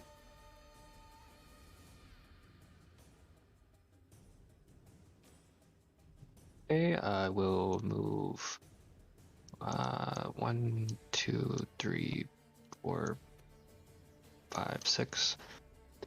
And I will still quite a bit away. How many feet is that, ruler? Where are you at? About 175. Yeah, 175 feet. And it's traveling roughly how fast? It'll be on you. It'll probably be on you maybe in 2 turns. It looks very, very fast. Okay. That'll probably be the end for my turn because I don't have anything distance like they do. Okay. Boomsock's turn.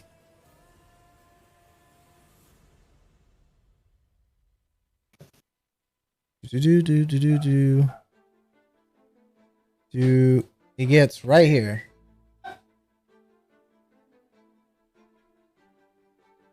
It is within 75 feet from Moonbeam, 65 feet from you. Crown of Madness is how long? 120 feet, so it's, yeah. Okay. All of this stuff activates at first. Let's just go down the initiative order. First off, Dom. Give me your... You have disadvantage. Okay, yeah. Sorry, Dom. I'm jumping. I have in on that. disadvantage? No. Dom, what is the DC I have to make? 14 Constitution. 14 con, roger that.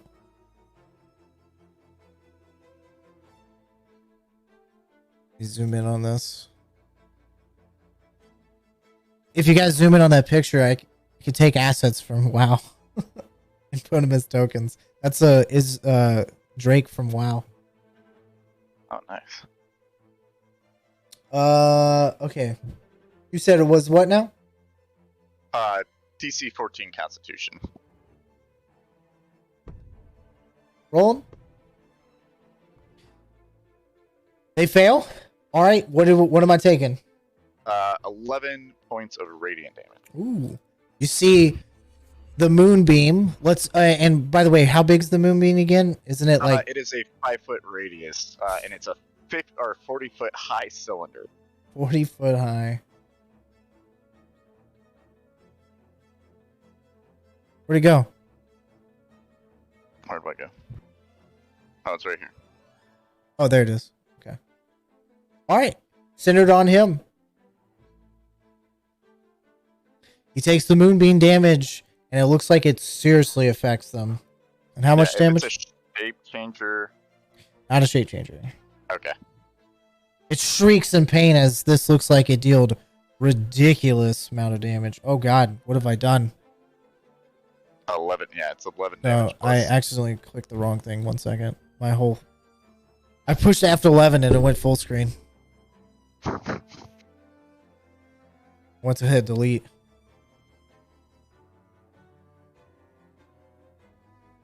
And then when it starts its turn next, it will take that damage again. This is when it's taking its turn right now.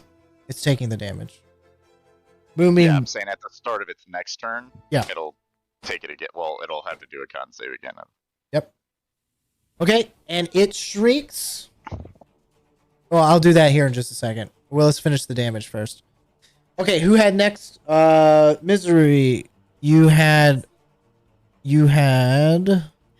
12 to hit with a javelin. It's not loading its stats.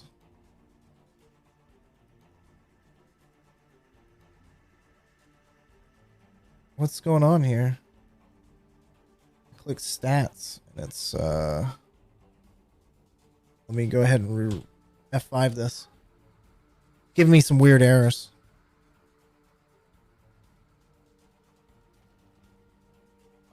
I will say too, for like mechanical sakes, while it's in there, it's in dim light. Okay. Yeah, above TTV is not working right now. It's weird. I've lost its characters. If you close the sheet on it and reopen the combat tracker, and then right click on it, and then pull it back up, sometimes that works for me. Okay, let me try. I know what you're talking about though. Sometimes it just like does not let you do the rolls for it. No, it wouldn't. It's not pulling up the creature's stat block. It was going to the encounter. Like it was trying to show the initiative tracker instead of the actual stats of the creature and its attacks and abilities and whatnot. Let's see if reloading the whole thing will work it out.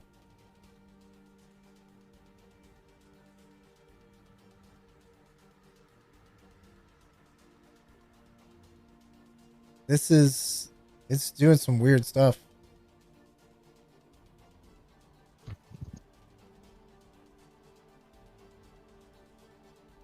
Let's see if I can delete this and add it back on.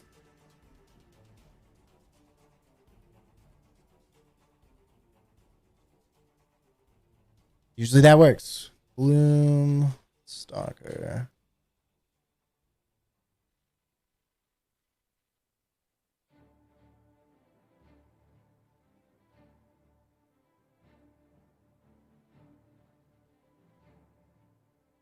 Yeah, something's going on. Do you see this happening on the stream?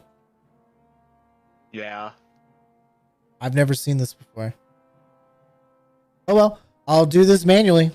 It had a 7 on its initiative, so we'll just use this as an initiative tracker. Going manual, old school, folks. Yeah, I got it. It seems like it's vulnerable to radiant damage.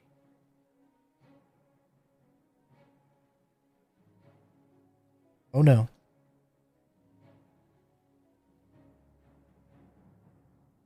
All right. Javelin misses, of course. Yep.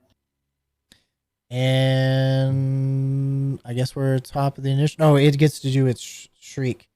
He hasn't done and the Crown of Madness. Oh, yeah, he that's- hasn't done a wisdom saving throw. Okay, let me check its stats real quick.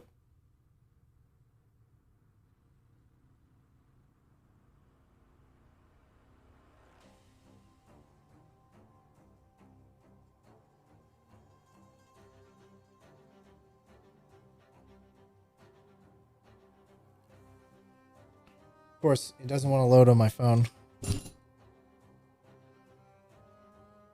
Boys, I really hate to do this, but I do have to go now, I think. Hey, brother. I'm sorry. It's all good. Yeah. I appreciate the session, and if anyone wants to pilot Abram through the combat, feel free. You next week, man. warlock. Yeah, see you.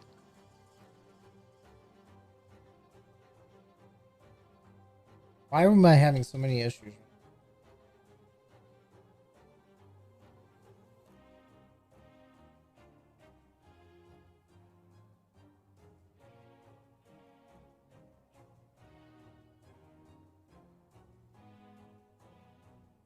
Okay, so it was a wisdom save, right? Got a 15. He's Saves. gone. Saves on that. All right. It shrieks out a crazy loud,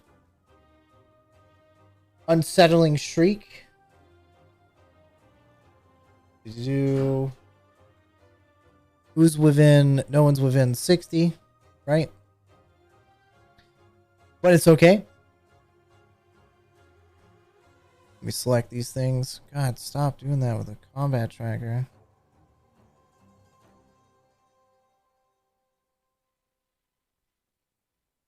Six skeletons seem to appear to come from the ground as this gets closer.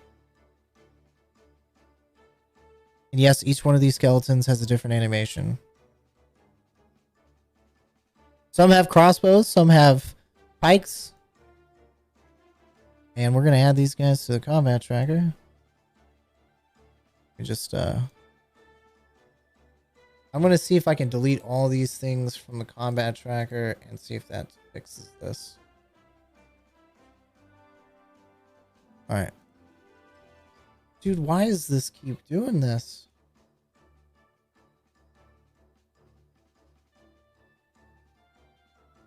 Oh, I'm not using that combat tracker. Somebody hold initiative for a second.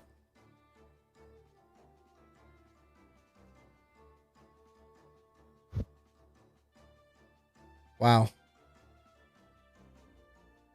I'm gonna have to like reset whatever this is going on over here. I'll talk to the developers after this. Anyways, let's continue on. Right. It shrieks. Some skeletons pop out of the ground. Thank you. And we'll move on to the next person. Yeah. They are new on the initiative. What was your guys' initiative? I think mine was 22. Okay. I got you. Bren, do you remember what your initiative was? I believe mine was 21. 10. 10 for you? Yeah, it's in the combat log. And I had 11. you had 11. So top of turn number 3. I wish this would stop. It's so fucking annoying.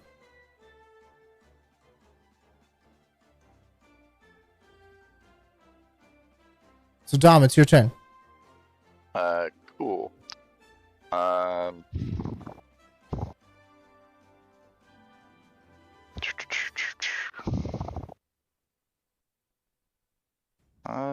It did. I'm going to. It's not the start of its turn yet.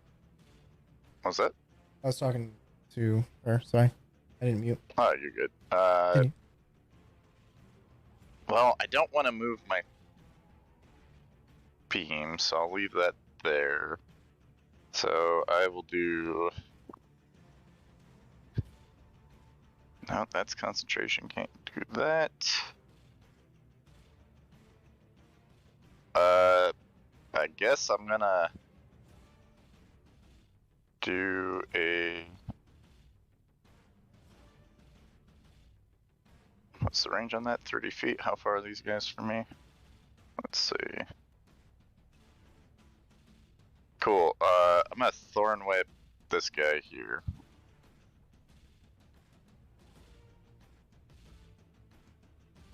Or attempt to, rather. 13.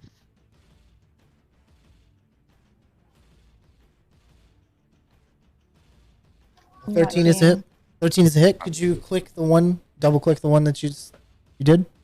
What color is he? Yeah. There's the blue guy right here. Okay, yeah, go ahead. Roll your damage. It's a whole 3 damage. You have to move but I him. do want to pull him, yeah. It's 10 feet, right? Or up to 10 feet? You don't have to pull him if you don't want up to. to 10 feet, yeah. Okay. Yeah, You I'll bring it choose- a bit closer. You could choose here or here or here. Yeah, let's bring him in front of her. Okay? And that'll be that. Attack of opportunity. Nope. Force movement.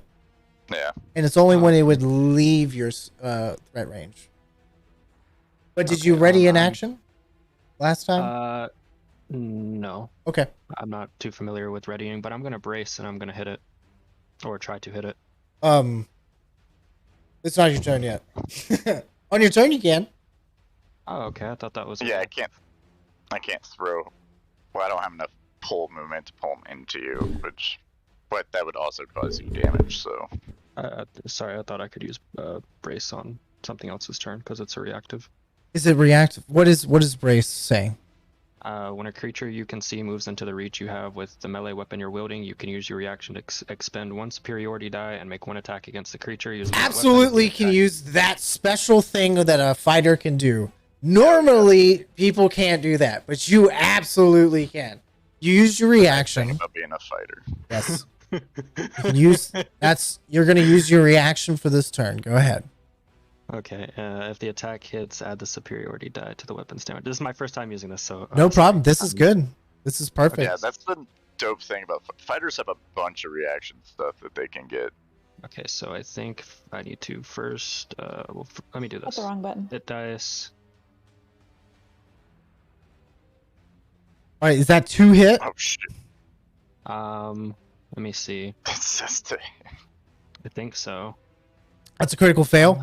You automatically... one. Are you wanting to use your luck point? Yes. Oh, that's up to him. You get 3 of them a day. Sorry, I was just seeing if it adds the superiority die to the attack roll, because I know some of them does. I need to make sure of it. But yeah, I'll Let me just say, it doesn't matter how much you would have added to this dice. Oh, it's because it's a 1. It's a 1, and it's a critical Okay. miss. Yeah, I'll use one of my luckies to reroll. All right, go ahead and re-roll. You got a 14. That is enough to hit. Now, do you add your superiority die to this? Question mark. For this one, it says I just add it to the weapon's damage roll. Okay. So go ahead and swing away for your damage, and Okay, so you're gonna need to roll a superiority die. okay, I'll need to figure out how to do that as well. Super Do my easy. damage first. It's a D8. There's my base damage, and No. then I'll do my D8. Yep. To add to it. Here we go. Alright, so 21 damage. All right. So you definitely kill this. Would you like to say how you killed the skeleton, or you did almost double the amount of health it had? You actually, well, you did do more than double of its of how much it had. He pulls it into me, and I raise up my battle axe, and I cleave straight through it. Just decimate through the mold, straight through the middle of it. It Down, not even half, like straight down through its skull. It like raises its shield to like block you, and you just slice through a old wooden shield like it's nothing. This skeleton over here, skeleton number 5, his jaw falls off. You've slayed skeleton number 3. He is gone. Goodbye, skeleton number 3. Anything else, Dom? Or oh no, that's okay. my whole. And Bryn, go ahead. Go ahead. Bryn nods in approval to Dom. She liked that combo. Oh yeah. Skeleton number 5, missing a jaw now, tries to shoot a crossbow bolt at Bryn. It sails far and wide. Jesus. He is not very good with his crossbow. All right. Which one is this one? Find. Aha. Another crossbow guy. He's going to shoot at Dom, or at least try to.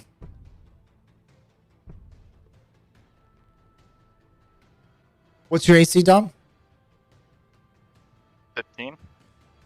It gets really, really close, but it misses. Oh shit. Misery. You've seen 2 arrows come crushing around but miss. Oh my god, why is he upside down? He should be deleted. There he goes. Okay. I put him upside down so I can know he's dead. I thought I deleted him. I just spun him around because I flipped him upside down with my axe. Splits into 2. I'm just gonna go up to this one, and I'm going to call upon the rage inside me.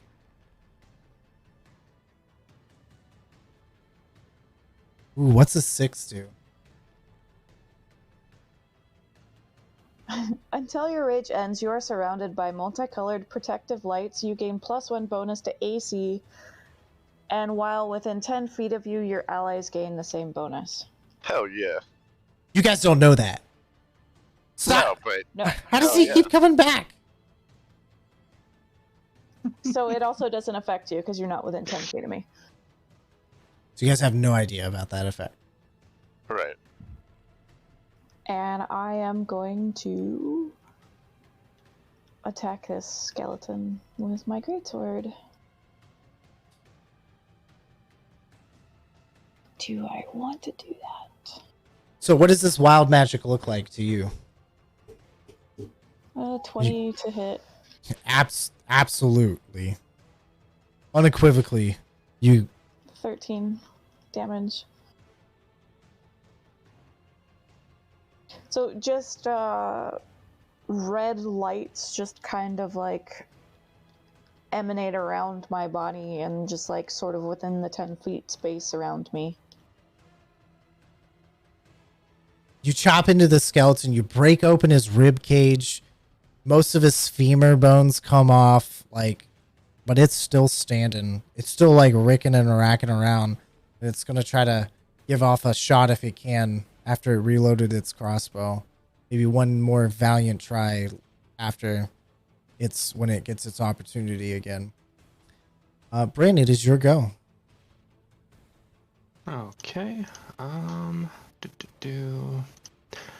Alright, I will move here and then here, and I will attack. Said double click. Why can't I do what he did? Maybe I can't. No. Okay, whatever. This one, the one to my left. I'm trying to make the little blue circle thing, but I can't figure You're it out. good. I can see it. Skeleton 2. left. That's skeleton number 2. And hit dice with the battle axe.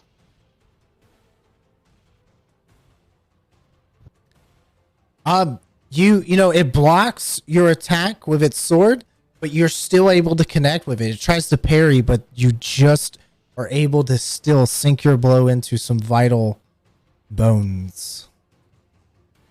Okay. Roll the damage. 10 damage. Alrighty. It's still standing. It's still shaking and clacking away. Alright, I think that's it for my turn. Alright. Skeleton number 4. It has a halberd. And it comes down here and it pokes you all the way from there. Or pokes at you. But it's not able to land a hit. It hits your armor, but you're not affected whatsoever by it. All right, Gloomstalker. He's going to take his saving throw from... what was that again? The Moonbeam. What is the stats on it? The Constitution save of 14. Constitution save. Let's see what I get. I need some damage. I got a 10.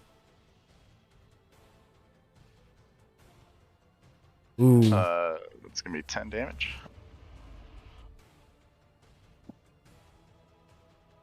All right.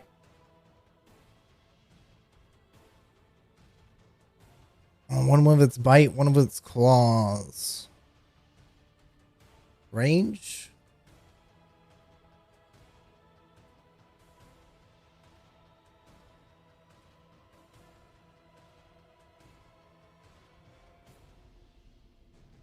Okay, well, it does not like you, by the way. That's fair.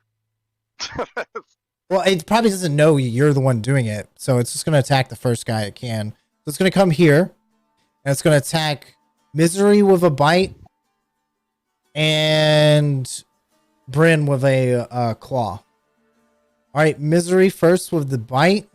This is against your AC. Does a 26 hit you? Yes, it does. All right. You can feel the fangs sink in pretty heavily. You take 18 points of damage plus 6 points of necrotic damage. Takes 18 piercing, 6 necrotic. The claws come around to you, Bryn.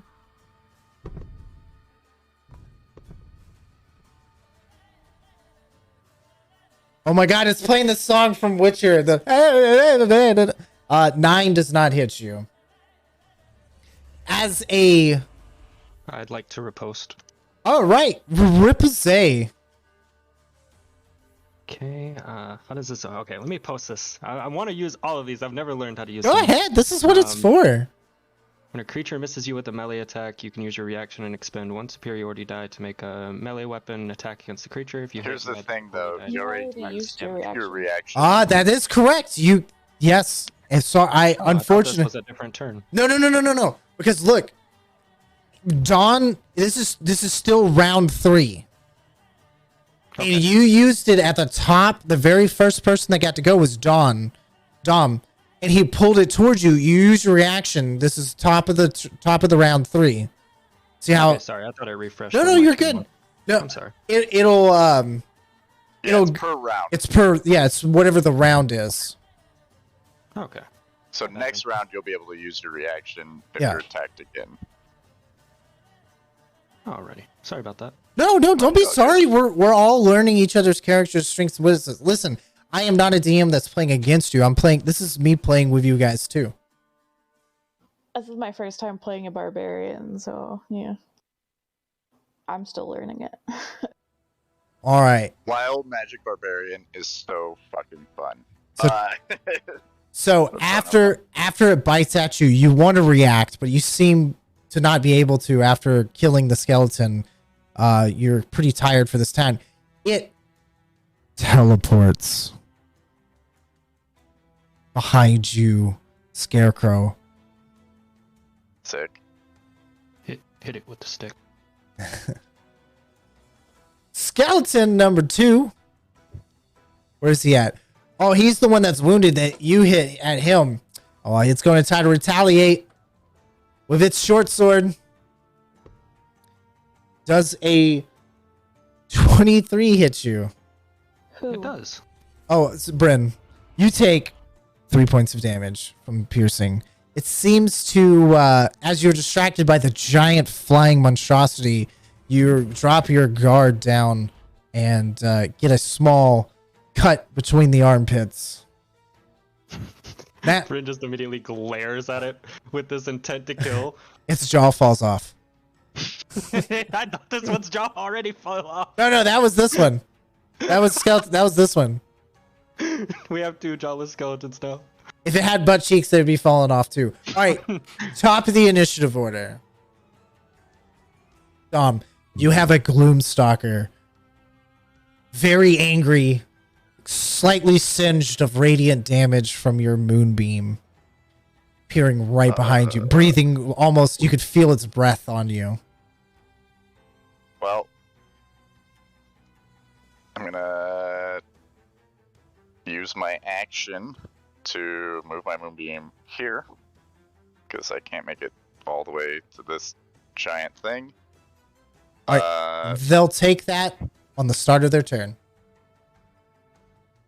Well, they'll also take it now. It's when they first enter in it, right? Mm-hmm. But they're not entering it. You're moving it.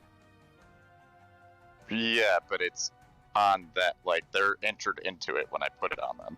Technically, they're supposed to take the damage when it's their turn. For It's moonbeam. both? No. Yeah. When a creature enters the spell's area for the first time, on a turn. Oh, okay, yeah, you're right. It is. On a turn, it starts. Oh, no, on a turn, or starts its turn there. It's both. It is engulfed in ghostly flames. So, because I'm using my whole action to move it, and then when they enter it, take the damage, and then when they start, they take the damage as well. Moonbeam's broken, but it's also concentration. Well, we'll come back to it. You can go ahead and roll your damage to it. Okay. We'll reconvene on that on the ruling for Moonbeam. Okay. Because I know it's whenever you're doing forced movement with it, sadly it's on their turn. Even though you moved it on there, it's at the start of their turn. They'll take the damage. Okay. I'll show it to you. It's okay. Okay, so what am I rolling? Con saves on these guys? All right, skeleton, the first one on the left fails, and the skeleton on the right. What's your DC? He passes 14. that. I got a 16 on the second one. He still takes half damage, correct? Yes. And it's 1 damage roll, right? For both of them, because it's AoE. It's the Only same. one. Yeah, it's 1 damage, yeah. Yep. All right, so 1 takes 5 and 1 takes 2. 2. It's half rounded down. 7. It's only over 1 skeleton now. That's over 2, both of them. Oh, there he goes. And then I'm gonna bonus action Shillelagh. Get my stick imbued with like a smoky magic.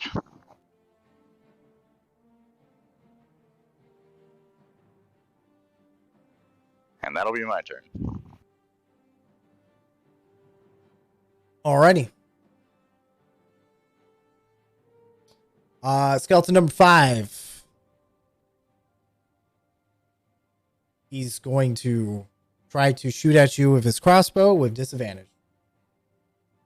Can I click that and click disadvantage? I can. Oh no, he misses. And that's his turn. Which one is this one? Find. Okay. It is the start of his turn. So go ahead and roll that. Okay. I'm pretty sure he's going to fail the save. Oh, he saves. But I still need damage. That would be 5 damage. 5 damage. Okay. He's gonna shoot his crossbow bolt at you. Sick. Oh, he hits. Sick. Oh, sorry. You're gonna take 5 points of damage. Okay. Piercing. I also make my con save. Yeah, it's a DC 10. Because it didn't do enough damage to do anything else. It'll be the 10 with con. What'd you get? 9? Yeah, you're totally fine. Misery, it's your turn. I'm just gonna hit it with my greatsword again.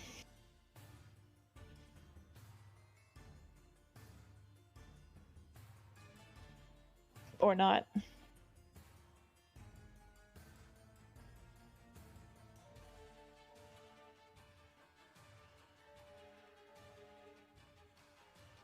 Anything else? No.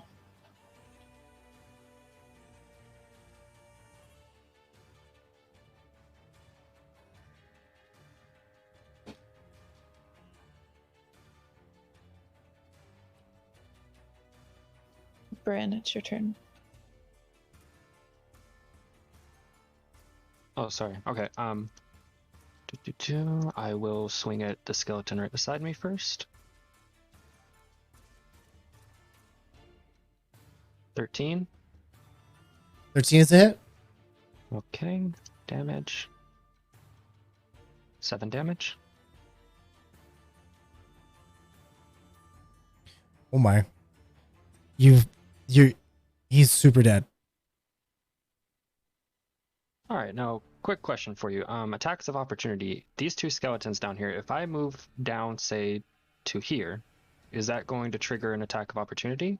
So check it out. Remember, attack of opportunity only happens when you move outside of a creature's threat range. Oh, okay. So I thought it was like, okay, I thought if I was here and I did this, it would attack of opportunity me. Nope, you're still within its threat range. But hold on. Let me confuse the shit out of you. You ready? Uh-huh.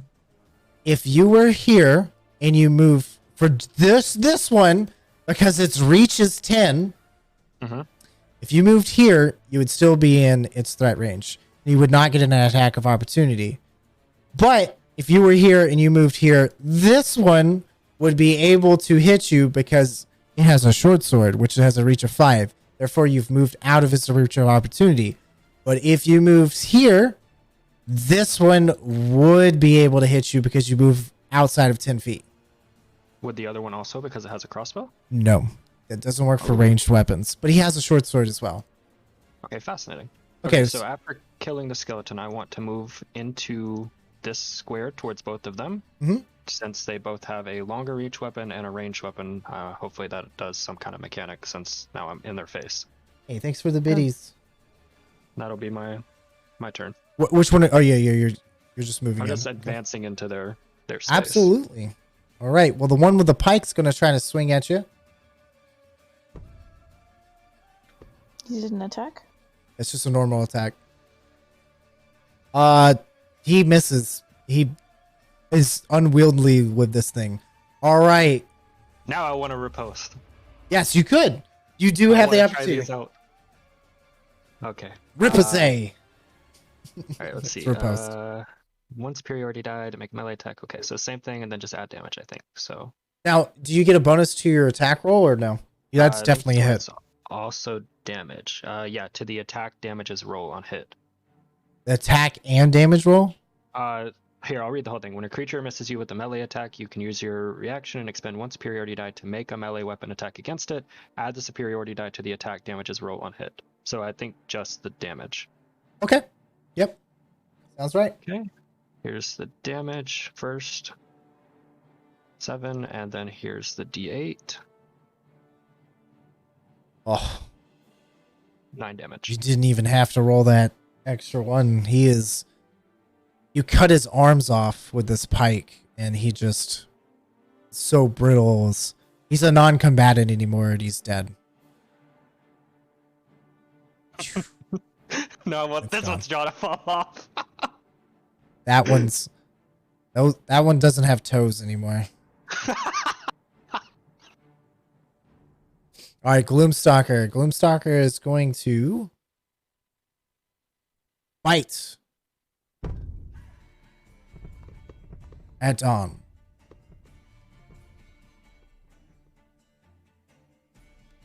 As soon as the dice appear, does a 23 hit you? Yep. I'm gonna assume that. Yep. You're gonna take 18 points of piercing damage and then 10 points of necrotic damage. All right. Total 28. 2 con saves. No. It's not 2 con saves. You're gonna take the total amount Maintain my spell. to maintain your spell. I did Okay. 28 points of damage, so the DC is going to be half of what 28 is. Okay. So 14. Yep. I went lost it. Moonbeam is gone. I got it. Cool.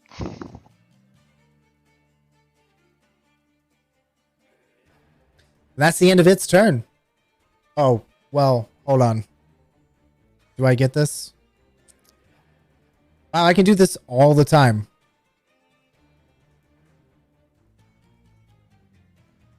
Okay, cool beans. It doesn't teleport. It's your All turn, right. Dom. I'm gonna immediately kill myself. Wow. +4, so 10. Yeah, you have that. Aura. You have that aura. Yeah. And that's also anybody that wants to take 10 health, because I think Healing Word is an area, right? Nope, healing word is. No, it's one person. It's Yep, mass sorry. healing word is though. Yep. I'm thinking of Prayer of Healing. That's okay. Cool. So yeah, and then I'm gonna hit it with my shillelagh because fuck him. Well, my quarterstaff, but I imbued it with shillelagh. So.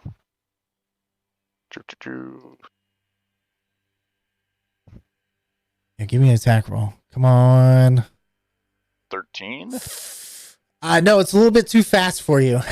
You were about to land a hit, but the smoke, you just hit smoke. You got really fucking close, but you just hit smoke. All right, and that'll be my turn. Skeleton number dos. It's gonna try to pull out his short sword and attack at you, Misery. But it misses. And it's gonna go over here. Another short sword attack at Bryn. That misses. It glances off your armor. And Misery, it's your turn.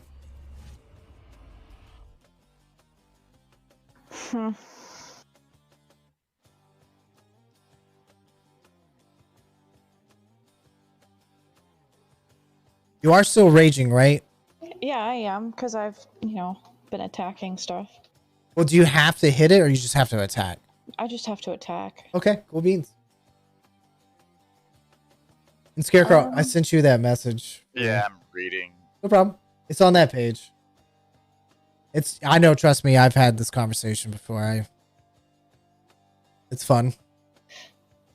So, reckless attack when you make your first attack on your turn. Yeah, you No, can do I'm just gonna hit it regular. Okay. It is just in shambles, right? It is one puff. Jeez. I hate this thing. Unfortunately, that is not enough. It's something about it. It's not letting your attacks connect. Like you're stabbing into it like you're going to kill a wild animal and there's no vital organs. You break some bones. And Bryn, it is now your turn. All right, I'll go ahead and swing at this one in front of me.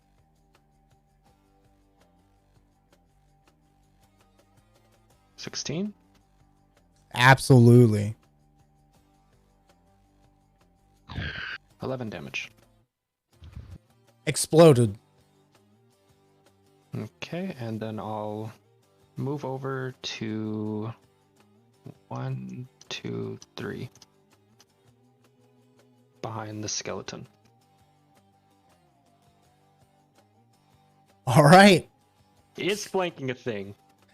Yes, you get a +1 for us. Like, flanking is a house rule. For us, it's not going to give you advantage. It's going to give you a +1 on the attack roll. Okay. And Sorry. flanking is anytime we're on opposite sides of an opponent? Absolutely. Epic. With big creatures, you just have to be on the other side. Like, for an example, you could be like here, here, here, here, here.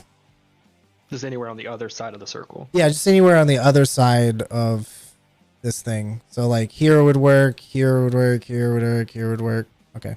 Sorry. Okay, good to know. Because they're large. All right. Gloomstalker.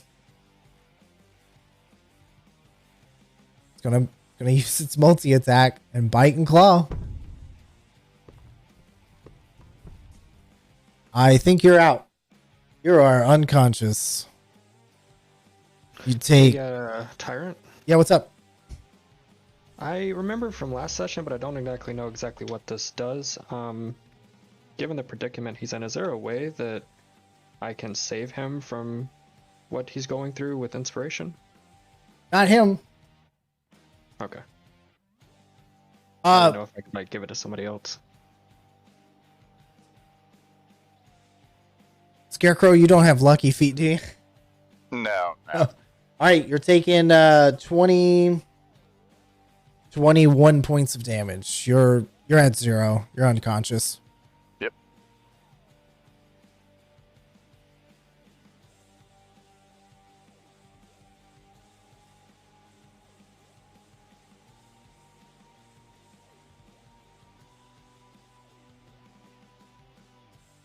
And I make a death save now Not yet. because it's my turn in initiative. No. Oh, yeah, on your turn. Hold on 1 second. Oh, I should have made the claw attack. Then it would have snatched you. It has this ability called Snatch. Oh, well. Okay, yep, stop. It's your turn. Death saving throw. Two. You know, we haven't been, like, shooting anything with Abram. That is a failure. Let me maybe do 1 or 2 Eldritch Blast on it. Unless you guys want to keep going like it is. I'm fine. Whatever. How healthy is it? I'm pretty sure it's pretty healthy. Let's see if we're on turn 6. That's a hit. Let's just say he's Eldritch Blasting it. That's a miss. That's a hit. And that's a crit. Alright. Keep going. Oh, it's the skeleton's turn. Let's see if it hits. Ooh. Now who's it hitting? Bryn also gets a +1 on AC since she's within 10 feet of me. It's got a 20 on the AC for Bryn. That hit you? I'm pretty sure it does. Even with the +1. Yeah. That's 19. Yeah. So yeah, it hits me. All right, you're gonna take 7 points of piercing damage. All right, spells. Eldritch Blast. I need 1, 2, 3, and crit damage on this one. 18, 28, 38. All right, it is at... There we go. It is almost dead. I did all of his turns at once. For Abram. I did 4 turns of him attacking it. He critted once. My turn? That is correct. Misery, it is your turn. I'm going to recklessly attack this stupid skeleton. Go ahead. That gives it advantage, right? You have advantage, correct. And a +1. Because you're flanking.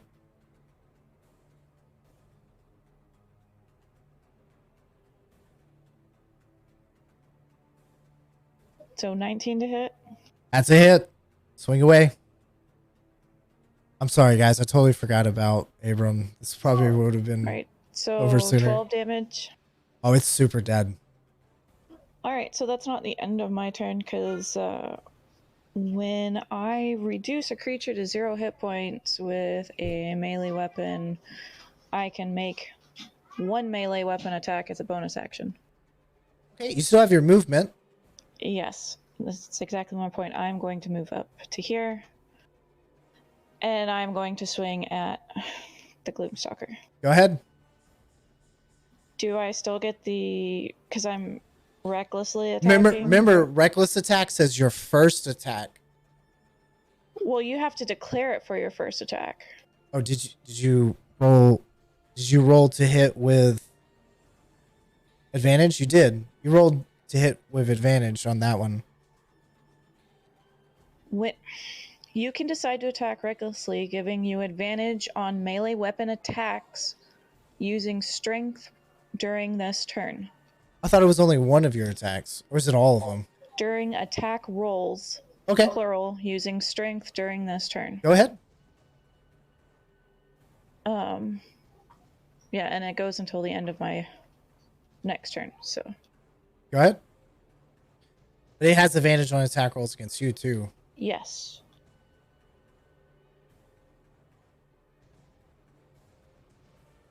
God. 18 is a hit.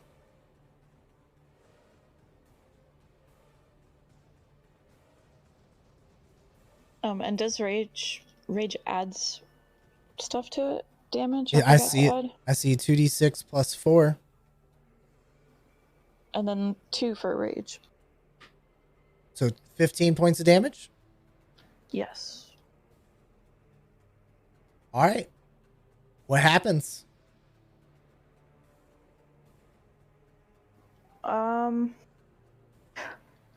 I guess since it bit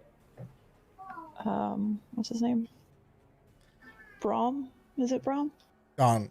Dom. Okay, since it bit him, it's still like its neck is outstretched, so I'm just gonna chop its head off. Yeah. The wyvern wriggles in pain as you slice it through its neck, and the shadows and vapors are still there, and it falls to the ground and gives out a massive shriek as it dies. Dom, what did you roll? Were you stable? No, I'm still making death saves. Okay. And there's no more skeletons, right? Nope. It's the end of combat. I want to stabilize him. Okay. Make me a medicine check. With advantage, you're going to get help from Abram. Oh, yeah, absolutely. He's at 0 health. He's stable, but he is unconscious at 0. In an hour, he will regain consciousness and then back to 1 health. Or is it like 3 hours? I don't know. You regen like 1. Let's just say he gets back to 1 health. You guys can put him back in his cart. This is a good stopping point, by the way. And it's nighttime, so it's a rest, right? Oh, absolutely. Give yourself just give yourself a long rest anyways. Because you guys are going to rest through this. That was 6 rounds. Okay. Long Why rest. can't I not delete this? Right, long rest taken. Nice. All right, Misery, do you take the head? in the Gloomstalker's mouth, you guys find a finger and a ring on the finger.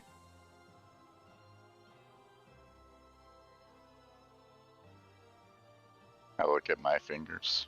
Think, okay, they're all there. I want to investigate the ring?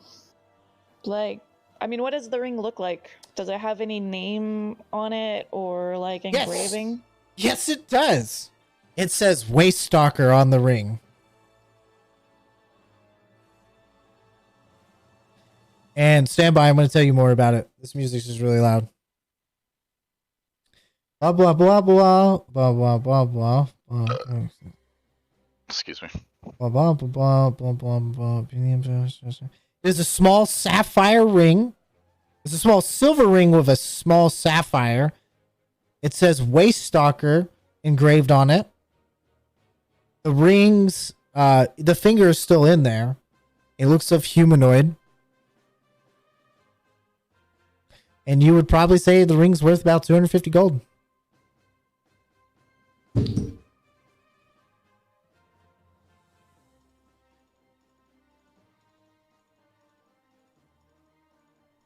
If Misery doesn't, Bryn's going to take the head. I don't think there's any other piece of its body except for maybe a foot that would do anything worthwhile for a trophy, or component-wise, etc., like the shark's teeth. So perhaps just the head. Yeah, the head would be a great additive.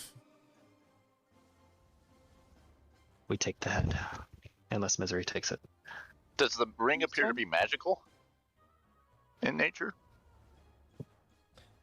You could do it. Do you have Identify? I definitely don't have Identify. Can I, like... Do you have Detect Magic? Yeah, you have Detect Magic? Maybe. I Abram might might. have. You could try attuning to it, and then you would figure out if it's magic or not. I definitely don't want to just put it on and start trying to attune to something I don't understand. Okay, I'll do it. I'm just saying. Put it on my finger. Oh, God. Well, it's just for simplicity's sake, we'll just say it fits. I'm not going to go in the nitty gritty thing. Listen, I'm a medium for all I got- accounts. Okay, but I mean, like, rings come in different shapes and sizes. We'll just say it fits, like on a pinky or something. And after the next day, you don't feel this thing is. You're completely and utterly confident that this is not a magical ring because you didn't attune to it. Oh.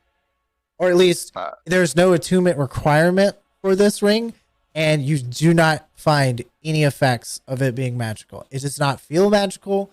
It just seems like a normal fucking ring to you. Me casting Detect Magic's not going to do anything. Do you have the Detect Magic? I do. Yeah, you can cast it, and then it's absolutely not magical. Sick. There you go. Absolutely, unequivocally, it's not magical. But depending on what you want to tell him, it's up to you. Yeah, man. Getting some magic vibes off of this real hard. I feel fine, she says nonchalantly and gives the ring back to Misery. Seems fine to me. Yeah, no. It's not magical. Do we want to carry? Do we want to keep the guy's finger? I don't know if it's important. I don't think it actually so. could be. It could be the finger. This is a long shot, but perhaps it's a finger from the other party that we know fought this. Oh, yeah, that's right. Yeah. That's why I'm taking the head. I'm gonna show him the head. They Yeah, failed. probably keep the finger, right? Maybe if they need... Well, I mean, I almost died. But yeah, maybe But you did. if they need the finger back for something, maybe they'll appreciate it. You might want their ring back too. Yeah, maybe we can give them their ring and finger back. If they want the ring back, that's a bit unfair since we killed this thing. Well, maybe they'll Well, it's their give us finger more and money. ring. Well, I mean, even if it's like not, if that person's dead, maybe their family would give us more for the ring back to know what happened to their. Well, we know they all survived, right? The other Well, party. but this is going along the One road, so nearly it could died. be killing other people too. One of them Yeah, very how about nearly this? died. If it's the other party, we'll give them back their ring and finger. Why don't you Okay. give me a history check, Misery, since you're from this area, as well as I'm super good at this. and Abram is going to give One. Abram. You've never heard of Waste Stalkers. You probably, for whatever reasons, never traveled pretty far from Jihao, so you've never heard of them. I'm from Where am I from? Where are you from? I am from Where do you hail? the Zemni Fields in western Wenander in the Dwendalian Empire. But you had to travel. You had to travel to here. So I will allow you to make a history check, but with disadvantage because this is not your normal area. Just because that makes sense. It just makes sense. The Bices Till is the town that I lived near.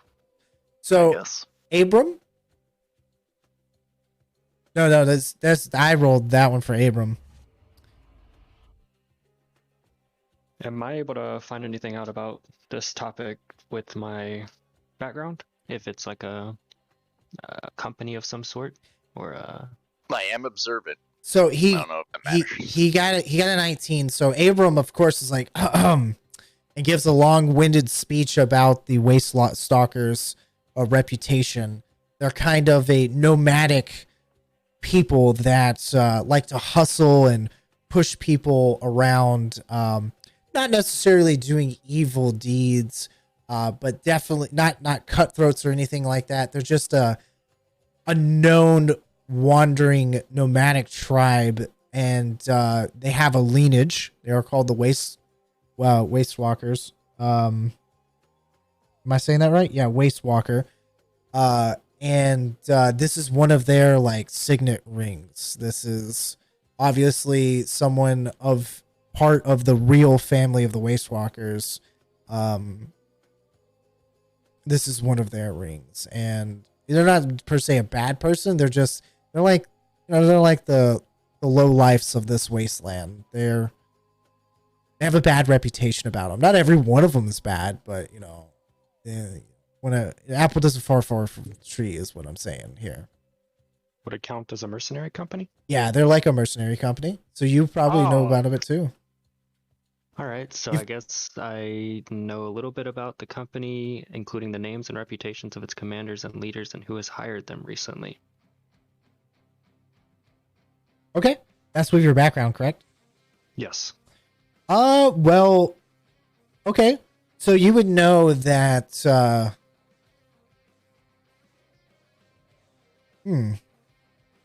that's a very interesting question because you have that.